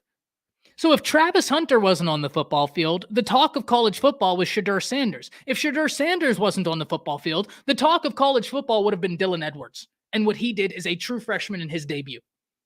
He was awesome. He was awesome. I mean, that touchdown where he came from the mesh concept, first off, it was a running back. Catches the ball on the 4th down. Did you see the burst he displayed to get past those 2 TCU defenders? It literally looked like someone had slowed down all the other TCU players, but they'd sped up Dylan Edwards. It didn't look like they were on the same. I mean, there was such a massive speed difference. Such a massive speed difference. He's going to be a good player, a really, really good football player. And guys, if we talk about Colorado's defense, that's the one area where there are questions. But I don't think the questions stem from the talent they have. I think the questions stem from not having the depth they would like. Because there were several players along that defense. I'm like, yo, you're a good football player. The problem is they need more. But that's to be expected. Coach Prime just got there. They were 1-11 last year. For them to do what they did was hyper impressive. Hyper impressive. Yeah, look, Colorado, no matter what you think of TCU, no matter if you're someone who's trying to say, hey, this win isn't that impressive because TCU didn't have their quarterback. They didn't have Colorado had nothing. TCU had exponentially more continuity than did Colorado. So that argument already falls. The continuity argument doesn't exist. It can't. It makes no sense. They were impressive. Still a lot to learn about the Buffs, but they were very impressive. Is Colorado not being overhyped? They were 1-11 last year, and they just beat TCU, who was in a national championship. Look, nobody's saying they're going to win a college football playoff or they're going to win a national championship or that they're even going to win the Pac-12. They were a 20-point underdog and beat TCU. So, Boomer, I think it depends how you're looking at this, but I think if we're looking this objectively, like even if we're looking at this objectively, no, Colorado deserves the hype that's being laid at their feet because they were a 20-point underdog. They were 1-11 last year. They have to replace all coaches on every side of the ball. And TCU, you can say, and you might have just came in here, and so I'll repeat it because you could have just came in here and not heard me. If you were under the notion, Boomer, that, well, TCU didn't have their offensive coordinator, TCU didn't have Max Duggan, TCU didn't have Johnson, the wide receiver, that's well and true. All of those are very fair and logical points. What did Colorado have from last season? Nothing. In fact, if we are doing the continuity argument, TCU had exponentially more continuity than did Colorado. They had coaches come back. They had their head coach come back. They had a culture already established. Colorado had none of that. So I think it depends, Boomer. I think it depends how you're looking at them.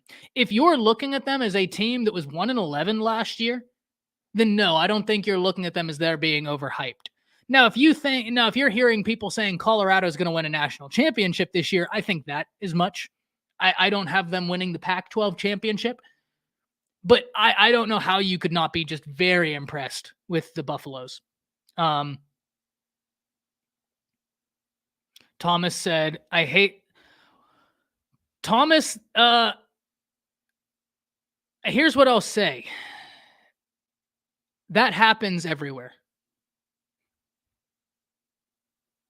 That was just publicized.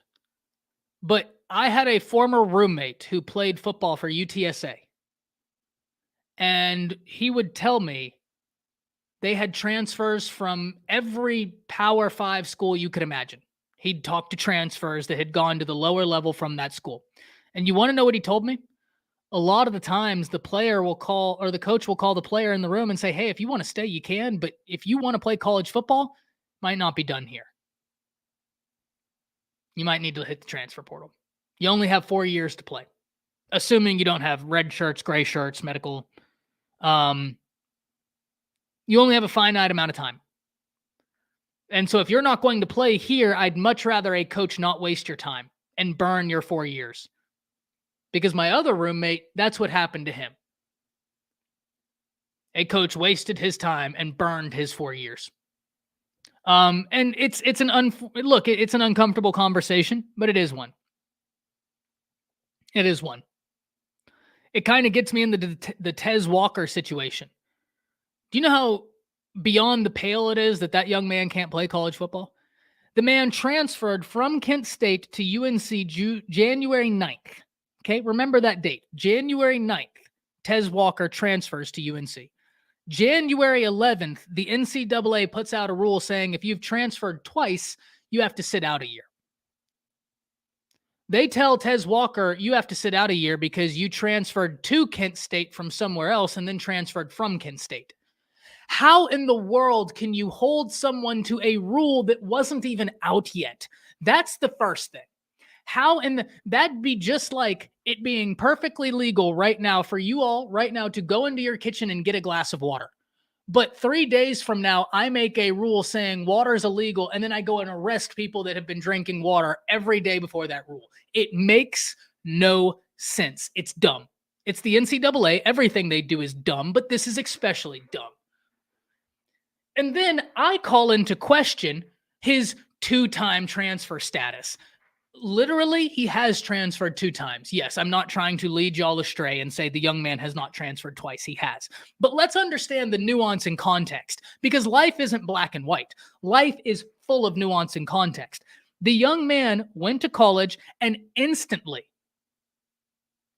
COVID canceled the season. So he transferred because he wanted to play football. His season was taken from him. So he went to Kent State. He balled. Do you want to know why he transferred from Kent State? Because the coaches at Kent State are gone. They're not there. They got to leave with no penalty.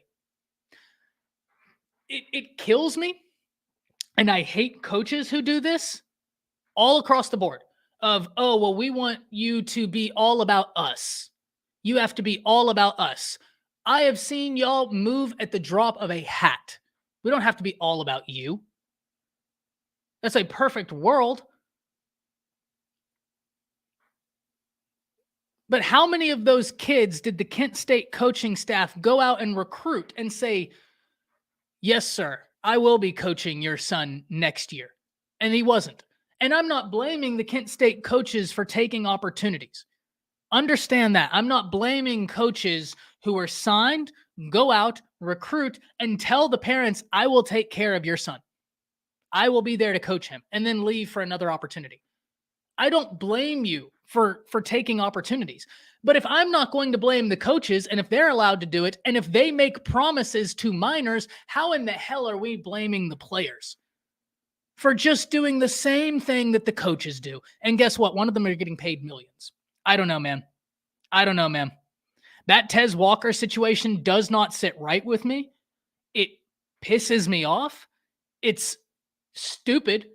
How do you enforce a law that wasn't even out yet?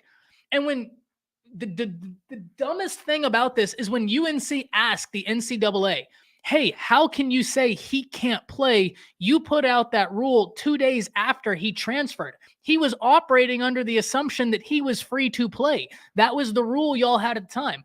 Do you want to know what the NCAA said? Strap in for this one, ladies and gentlemen. Do you have your seatbelts on? We ready? Get your popcorn. The NCAA said, oh, well, behind closed doors, we passed this rule months ago. So you passed this rule months ago, didn't tell anybody, and now you're saying everybody has to operate under the assumption of what they did not know. If you couldn't tell, I'm not a big fan of the NCAA. I haven't been a big fan of the NCAA. Most of you that have been around my channel know with the NCAA versus Alston stuff, I can't stand the NCAA. They are corrupt. They are a terrible organization. And most of all, they're stupid. I don't trust the NCAA leadership because I don't think they know how to tie their shoes. It's a good thing that breathing is automatic because I wouldn't trust them to do that. They got 2 brain cells fighting for last place. I swear to you. And y'all know me. I am not someone that usually piles on or says, I usually take the middle of the ground. We are going to wade through all of the information and we are going to come with what I believe is the best position from an argumentation and debate standpoint to go out and talk. But the NCAA, I have no love for. I hold no punches back for. They are a terrible organization. Justice Kavanaugh needs to light them on fire. I don't know what to say.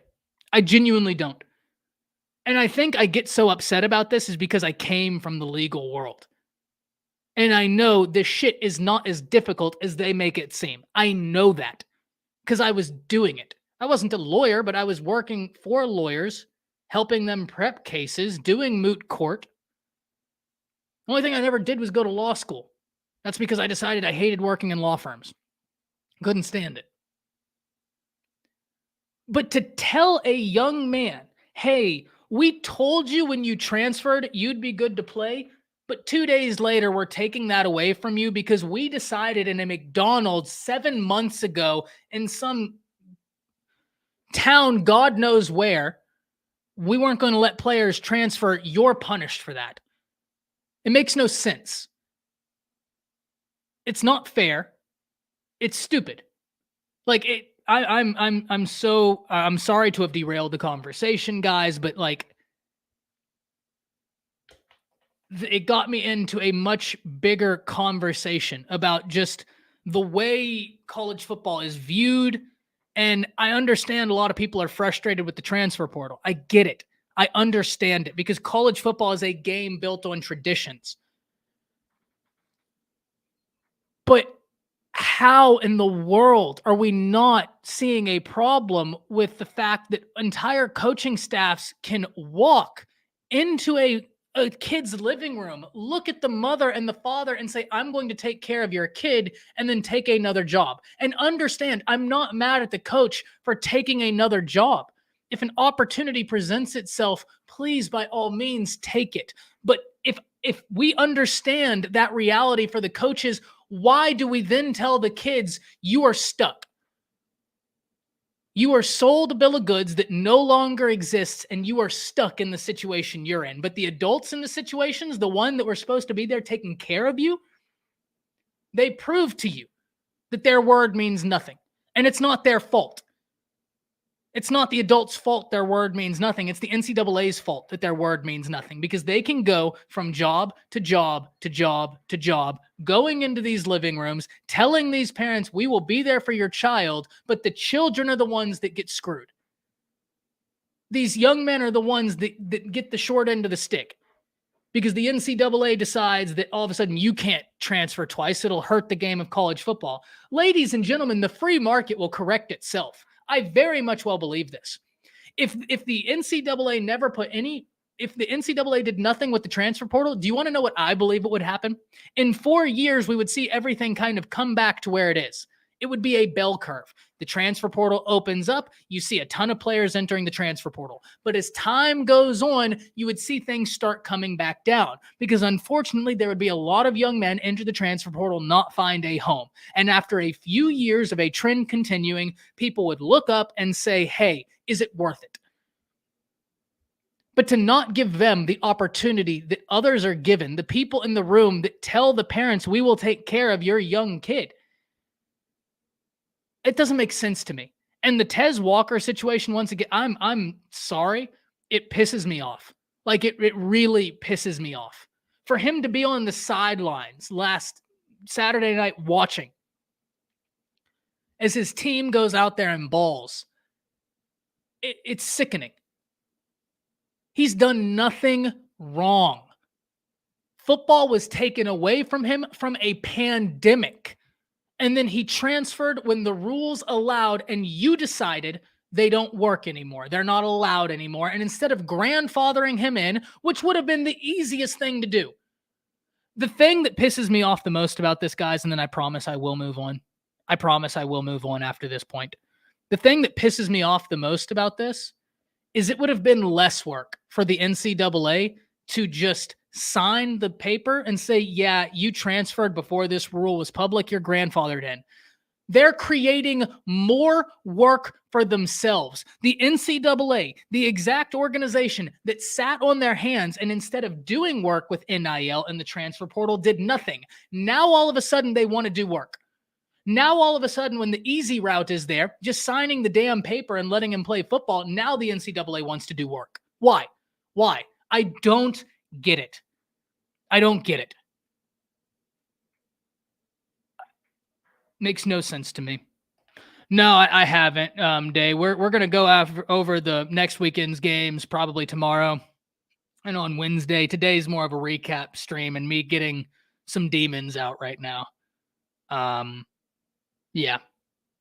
I was and I'm once again, I'm sorry. I just finished actually right before we came on. I just finished the rewatch of South Carolina, North Carolina.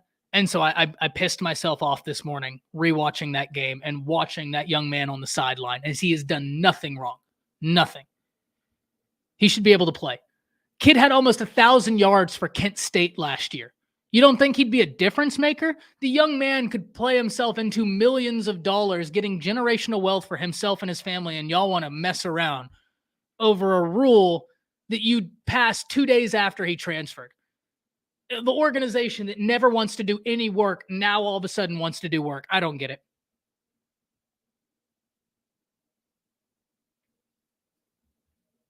And Kelly, no doubt, ma'am. No doubt. There are several coaches, there are several programs that they do good by the players. And that's why I think that we do need to understand there are some teams that go out there and they do right by the players. And a lot of the times, even pulling a kid, let's pretend I'm a tight end at Bama, right? I'm a Bama fan. So let's say I'm a tight end at Alabama. Personally, I'm going to have more respect for the coaching staff if I get into year 3. I've redshirted 1 year, so I have 2 more years, and they say, hey, we'd love to have you a part of this team. But if you're interested in playing college football, you may want to look elsewhere because we don't want to burn all of your eligibility on an empty promise. And we're not going to promise that you will see the field. What we will promise is that you will have the opportunity to compete for a job every single day while you're here. And we will stay true to that promise. But we cannot promise you'll see the football field. And in fact, we are recruiting a kid who might be a 5-star tight end. There's no promise that you'll ever see the field here. And so if you would like, we completely understand if you transfer. That happens in college football quite frequently. Quite frequently. And I have respect for that because you're, as a coach, respecting the player's time, which is finite. And that needs to be respected. Thank you so much, Dave, for dropping these spreads in here. My man, thank you so much. We're going to talk about more of these in the coming streams, Day. And yeah, today is more of a recap therapy session. Boomer says, hey, Ty, what are your thoughts on a college football commissioner? And do you think bias could be removed from that office if it were ever created? No, because we're biased by nature. Like even myself, I'm biased. I'm incredibly biased. But that's why I tell y'all who my favorite team is. That's why you see me ping pong. Like that's why I fight my own bias. But humans are biased by nature. It's all about recognizing that bias, understanding where your bias lies, and then trying to get to why that bias exists, and then almost reverse engineering from that. And make no mistake, the only way I'm decent at this is because I was trained in moot court, right? To where I would have to argue in front of federal judges, is this a violation of the 15th Amendment? And then 5 minutes after I just got done doing a simulated Supreme Court trial on why it's a violation of the 15th Amendment, I have to go and do a mock simulated Supreme Court trial as to why it's not a violation of the 15th Amendment. So within 3 minutes, I'd have to go and argue the exact side I just argued against, which has created a situation where my mind instinctually operates under, I create a theory, and then I try and take my own theory down until I get to my conclusion. And it's a terrible place to be up here, but it's fun. It is what it is. It's fascinating that Bama has 3 350-plus pound players starting on the offensive line. Ole, college, and forever.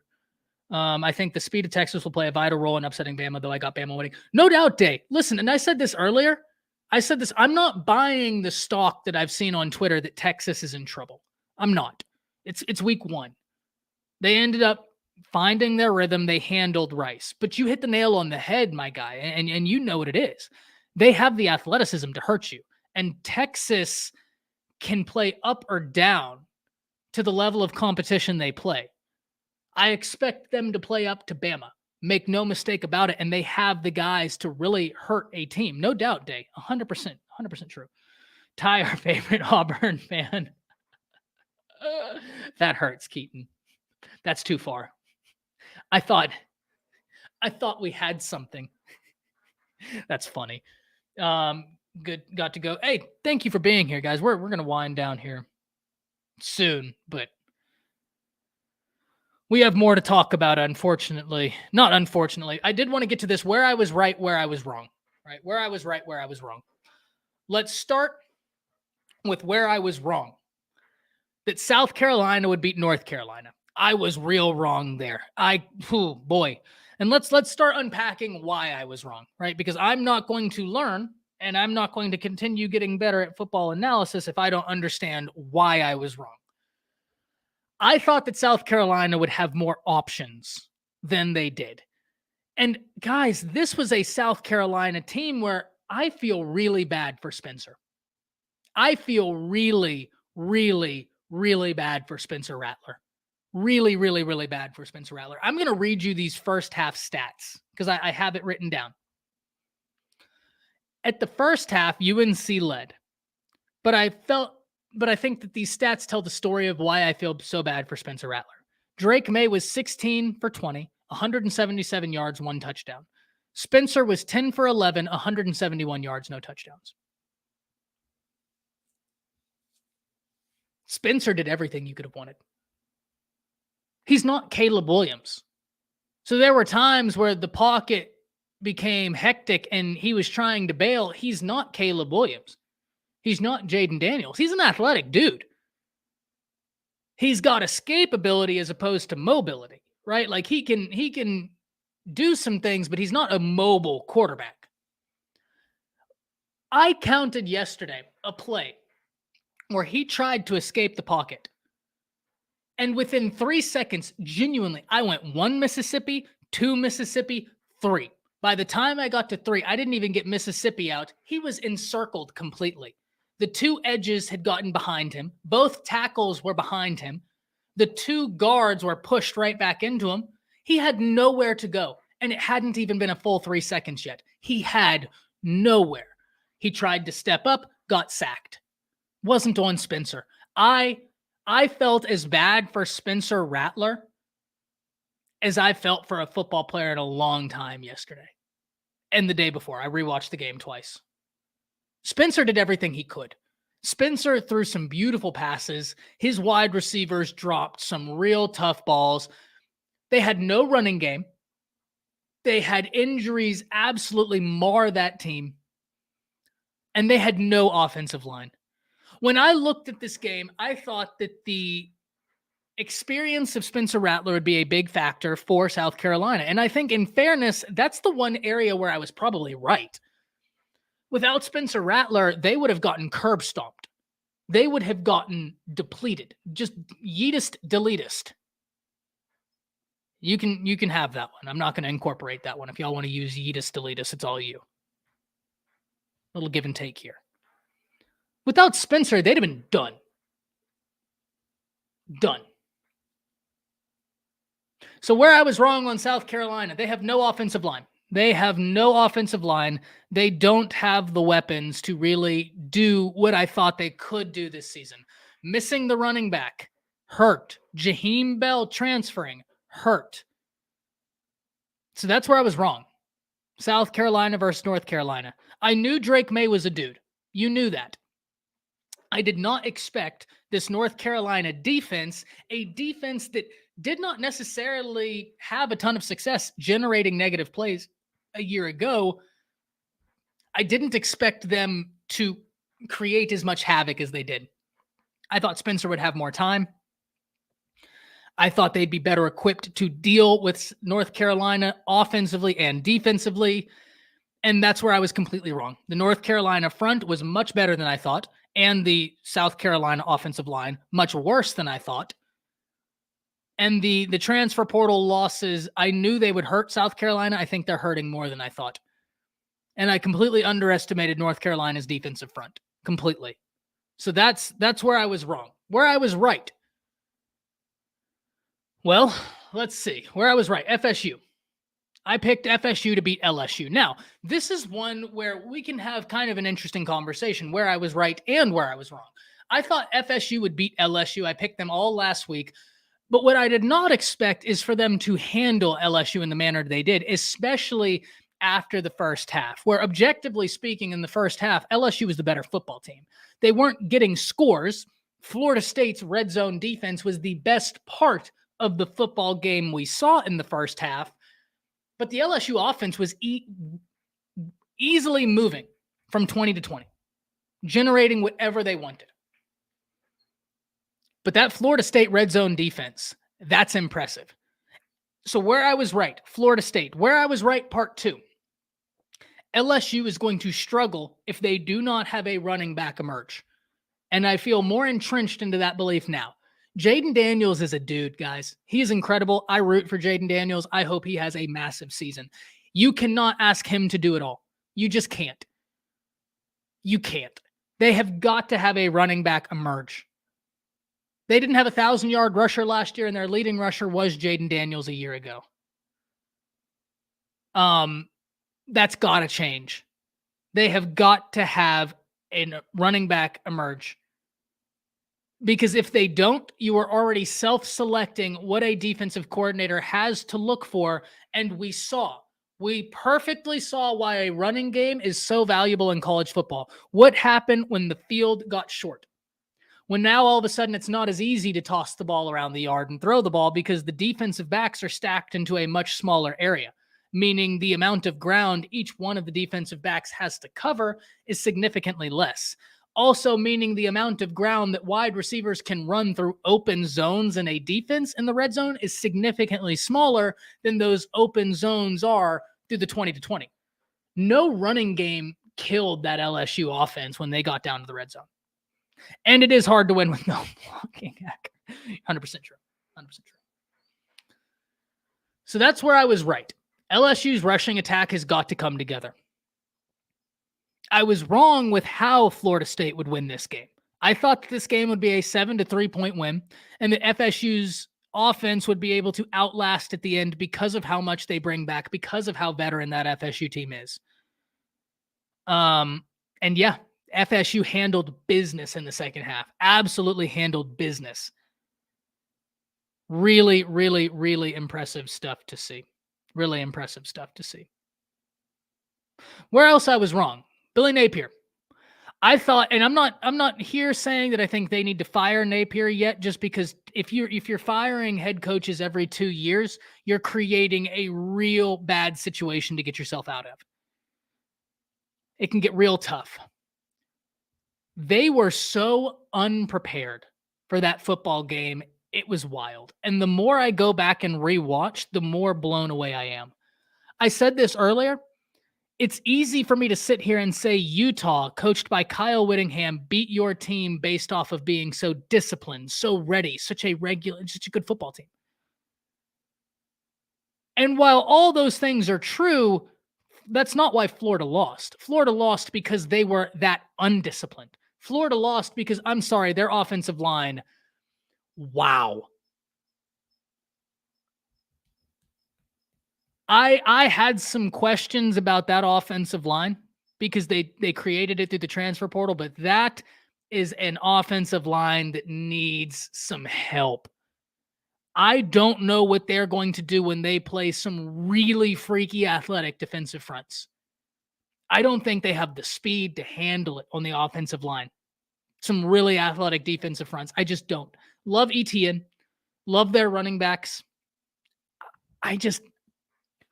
I don't think they have the speed on the offensive line or the athleticism there to handle a hyper-athletic defensive front. I just don't. Oh, Smook, you beat me to it. UGA is going to eat good in that game. Yes, they are. They are going to feast in that game. They have so much talent. Oh, my God, Smook. Can you imagine the STUNS? Oh, my God. They're going to... It's not going to be a fun day for Mertz. It's not going to be a fun day for Mertz. Florida beat themselves and they didn't give the QB a chance at all. And this was the crazy thing. You know what? Where else was I wrong? I'm not willing to say I'm 100% wrong yet because I'm also a little stubborn, but I will be very much well willing to give this guy his flowers and say I was wrong. Graham Mertz played much better than I thought he would. Graham Mertz, and I've said this before, Graham Mertz was not the reason they won that game. And in fact, if they didn't have Graham Mertz, they would have gotten their teeth kicked in. Like they would have gotten, oh boy. If Graham Mertz would have had 150 yards, oh boy. That's, yeah. Yeah. But Day, this argument doesn't really hold water though, because TCU returned 4 starters. Colorado returned no continuity. TCU had a head coach and culture already established. Colorado had none of that. So I think that we can argue that TCU wasn't as good, but the continuity argument doesn't hold water because they had far less continuity than did Colorado. And Chandler Morris was the starting quarterback last year who got hurt, and that's why Duggan came in. I don't disagree. Like, it's not a TCU team that should have been ranked where they were. I agree with you there, but the whole continuity argument doesn't hold water because if we're doing that, we have to be objective as possible and give it to both sides. And TCU had far more continuity than did Colorado. They had Sonny Dykes. They had culture. They had a quarterback that was the starter. Still don't know how good Colorado is going to be, but that's the only area where I'm just like, I don't know that continuity is the argument I would go with because if anything, continuity favors Colorado in terms of, oh, well, they should struggle because it's a team that hasn't been together for 5 months. Well, I think that's a different debate then. Yeah, I think TCU is overrated. I agree with that. But the continuity argument doesn't hold water to me because they had far more continuity than did Colorado. Colorado's entire team hasn't been there 6 months. I don't think TCU is as good as they were held out to be, though. I completely agree with you there.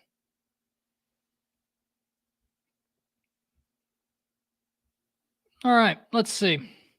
Tonight's game, Duke Clemson. Let's talk about this for a little bit. Let's talk about this, and then we're going to get out of here because this is going to be a fun game, guys. It's going to be a really fun game. I have Duke winning. Don't get me wrong. Don't get me wrong. All right, I think Duke's going to win. Riley Leonard is a guy, though, that last year for Duke, not only leading quarterback, throwing for 63.9% completion percentage, 20 touchdowns to 6 interceptions. He was their leading rusher, 699 yards. So he's a guy that means a lot to this Duke team. He's a fun player to watch. That's part of the reason why I encourage all of you to watch is because I think Riley Leonard is a fun player. But Clemson is going to absolutely smack them around the field. I don't think that's a question.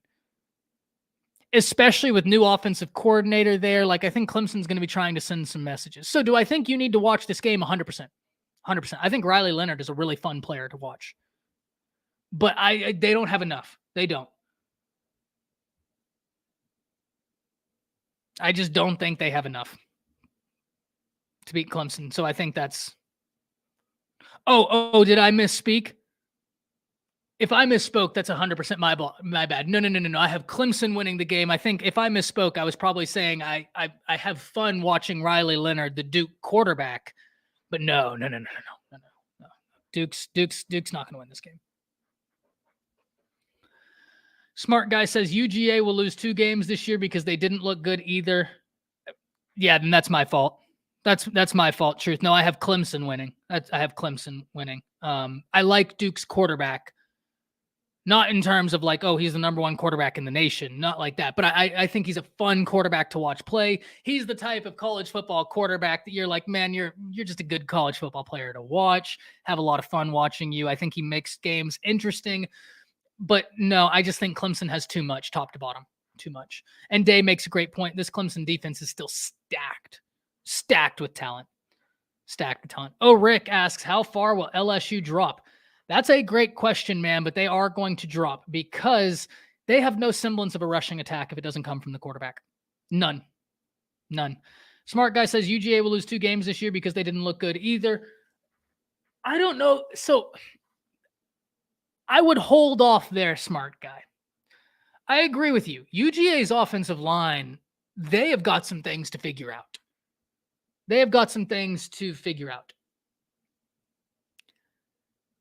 but they have the schedule to allow themselves to figure it out. And when I look at that Georgia schedule, I don't know where they get 2 losses from. I don't. But that's the one thing, smart guy, that I look at with this Georgia team is even if I agree that, like, okay, well, and I don't necessarily think it's like problematic, but they have a schedule that allows for them to grow as they go. They play nobody.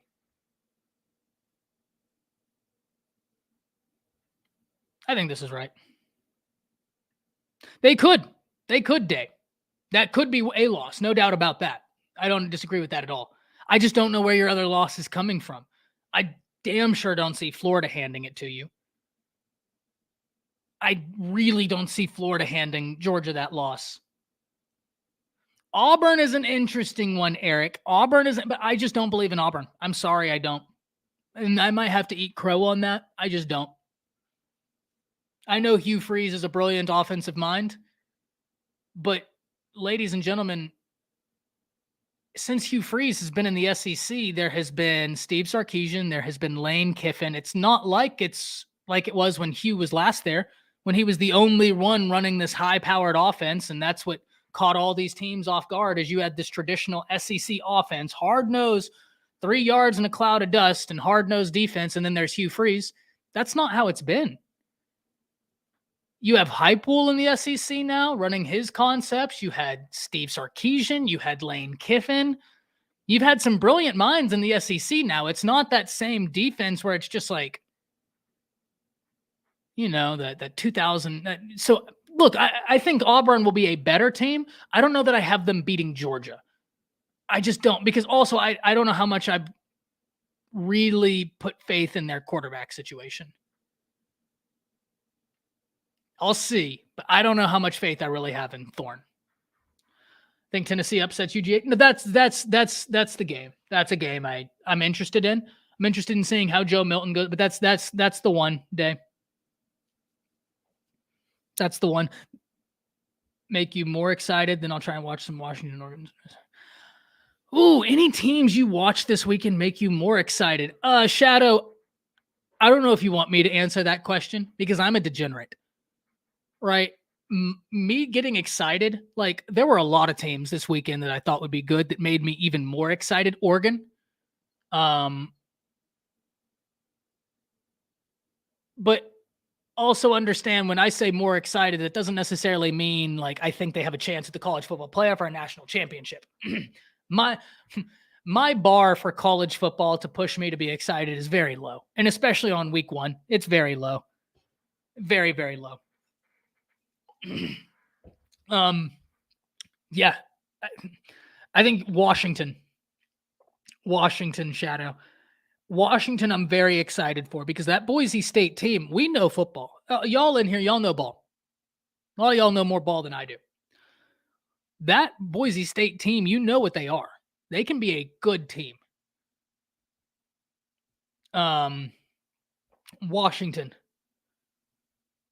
I think, is going to be a lot of fun. But I said that Michael Penix Jr. is just so good, and they have so many wide receivers out there. I mean, Oklahoma kicked the snot in Arkansas State this weekend. And I understand, but we would have been happy if Oklahoma won 42-0. They executed at a very high level. But I'm going to say Oklahoma as well, Shadow, just because I think it makes that Oklahoma SMU game even more intriguing because you'll start to get some answers as to who Oklahoma is. You're not going to get the entire answer, but you'll get some more nuggets as to, okay, well, we can do this. Maybe we need some more work in this. So I think that's a game. I'm really excited as well to continue watching. God, where do I begin? Florida State. I mean, that Florida State offense is going to be so much fun. Ridiculously fun. McCarthy, he had some throws that were really nice. He had some throws on the run that were really cool. Really cool. I'll tell you who else. How about Arizona State and Jaden Rashada? I think that's who you have to look out for as well. Jaden Rashada out there. I think he had a good day. North Carolina was very impressive, Shadow, as well. And I don't know yet, though. Here's why I think you need to watch North Carolina, Shadow. Was it that North Carolina's front has gotten that much better? Or is South Carolina's offensive line that bad? That's why I think North Carolina needs to be on everybody's radar. And by extension, South Carolina. Was it that your defensive front was that good, or is my offensive line that bad?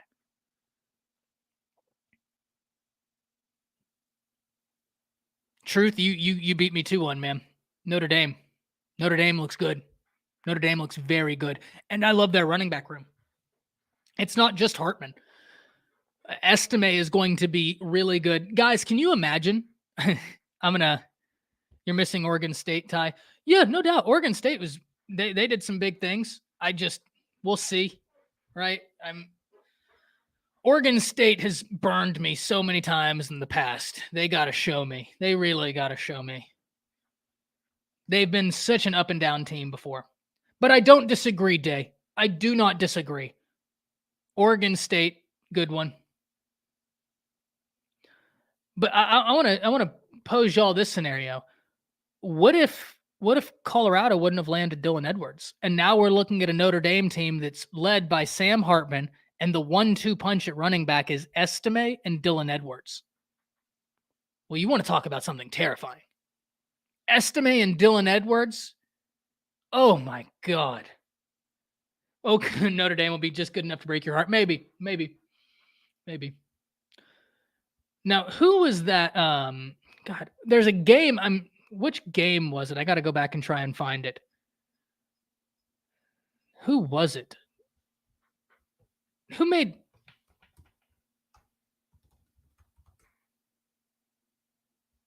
the Daniels? What does he play for? I don't know why I can't think of this. There we go. I'll tell you who.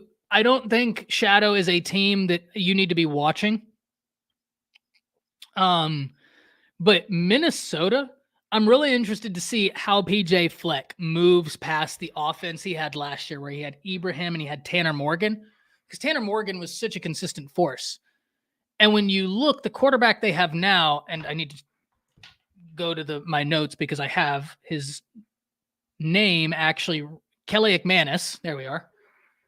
Kelly McManus had an up and down game through 3.5 quarters of that Minnesota game.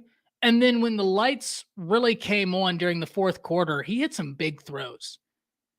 I don't think he's going to be the Tanner Morgan, super consistent, but that wide receiver they have that made the Daniel Jackson, that made the jump man catch in the end zone, I would be watching Minnesota football just to watch him run routes. If I'm being 100% honest, I would watch Minnesota football just to watch Daniel Jackson run routes. I watched him run a slant route, probably put it on replay 4 or 5 times, because he had the defensive back and inside leverage, and the way he got the defensive back to concede inside, even though the DB was already playing to where I'm not going to let you go inside. Daniel Jackson made him concede inside, had the DB's hips turned outside, and ran the slant on him. Beautiful. It was a slant. It was a slant, but it was the way he released and set the DB up. I mean, it was beautiful. That young man runs beautiful routes. I'm not going to lie to y'all. I could watch him run routes all day. Daniel Jackson. Really good route runner. And he had that jump man catch in the end zone. A beautiful route to set that one up as well. Very similar. Turned the entire DB's body all the way around. Just set him up. I would be watching Minnesota ball, guys, because if you want to see a wide receiver that's already displaying, and he's a veteran. He's a senior. Daniel Jackson is. But you can see the senior, like the senior level football he's played. You can see that he understands, oh, well, if you're here, I need to set you up so that I can gain separation from my releases, from my breaks, and he does it. He understands route running. Like he really, really, really understands route running. You should, Truth. You really, really should. Because it was one of those things where Kelly McManus made clutch plays. He was more clutch than just good. Now, that being said, he missed 2 throws that would have made it a lot easier, but he hit one that mattered, right? And so that's where I give him a little bit of a pass there. And he's also the same quarterback that led the comeback last season against Nebraska. Ironic that he did it again this year. But Daniel Jackson, truth, do me a favor, hone in on him when you're watching that game back and watch him run routes. It's beautiful. It genuinely is awesome watching him run routes. I don't know how more people aren't talking about it. Like, I'm going to watch every Minnesota game this year because of that. I'm not going to miss one. I highly recommend you watch him run routes. It's so much fun. So much fun.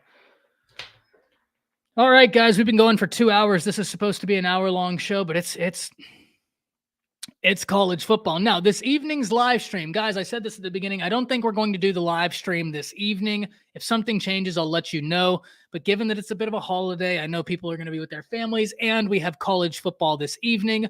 So I figured it's best for us to do our week 1 recap live stream where I get the guys in here and we get multiple opinions. Y'all don't have to just look and listen to me all stream. I figured we'd do that tomorrow evening, right before we kick off on the final whistle on the Bama Standard. It'd be a great lead off into that. Get the guys on here tomorrow evening. That way we can get a holistic view into week 1 of college football. Hope y'all are available for that. But regardless, we will be back here tomorrow, 10 o'clock Central Standard Time through the haze. We recapped the games today. We will start off tomorrow's show recapping the Clemson-Duke game, which, by the way, I am picking Clemson. I know I misspoke earlier. Picking Clemson in that one. Let's let it be known. That way I don't have to do where I was wrong again tomorrow. And then, yeah, we will be starting to preview some of the games. Now, just as kind of a little house cleaning business, I am getting with Homer, Nino, Steven, and some other Bama guys, and I think I'm going to target Thursday. I'll let y'all know today for sure. But I think Thursday, we are trying to put together a massive Texas-Bama preview stream.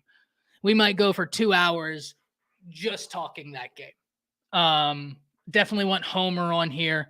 I mean, that guy breaks down X's and O's better than anybody, let's be honest. So, yeah, Thursday is where I'm targeting for that. Can't wait to see y'all there. I'll have all that information coming out today. Thank you all for joining in. Thank you for being as awesome as you are, being in the chat. Hit the like button if you enjoyed. And as always, if you enjoy vintage apparel, go to homefield.com. Use code ATTS. Get 15% off. That's it. We'll see you tomorrow. See you.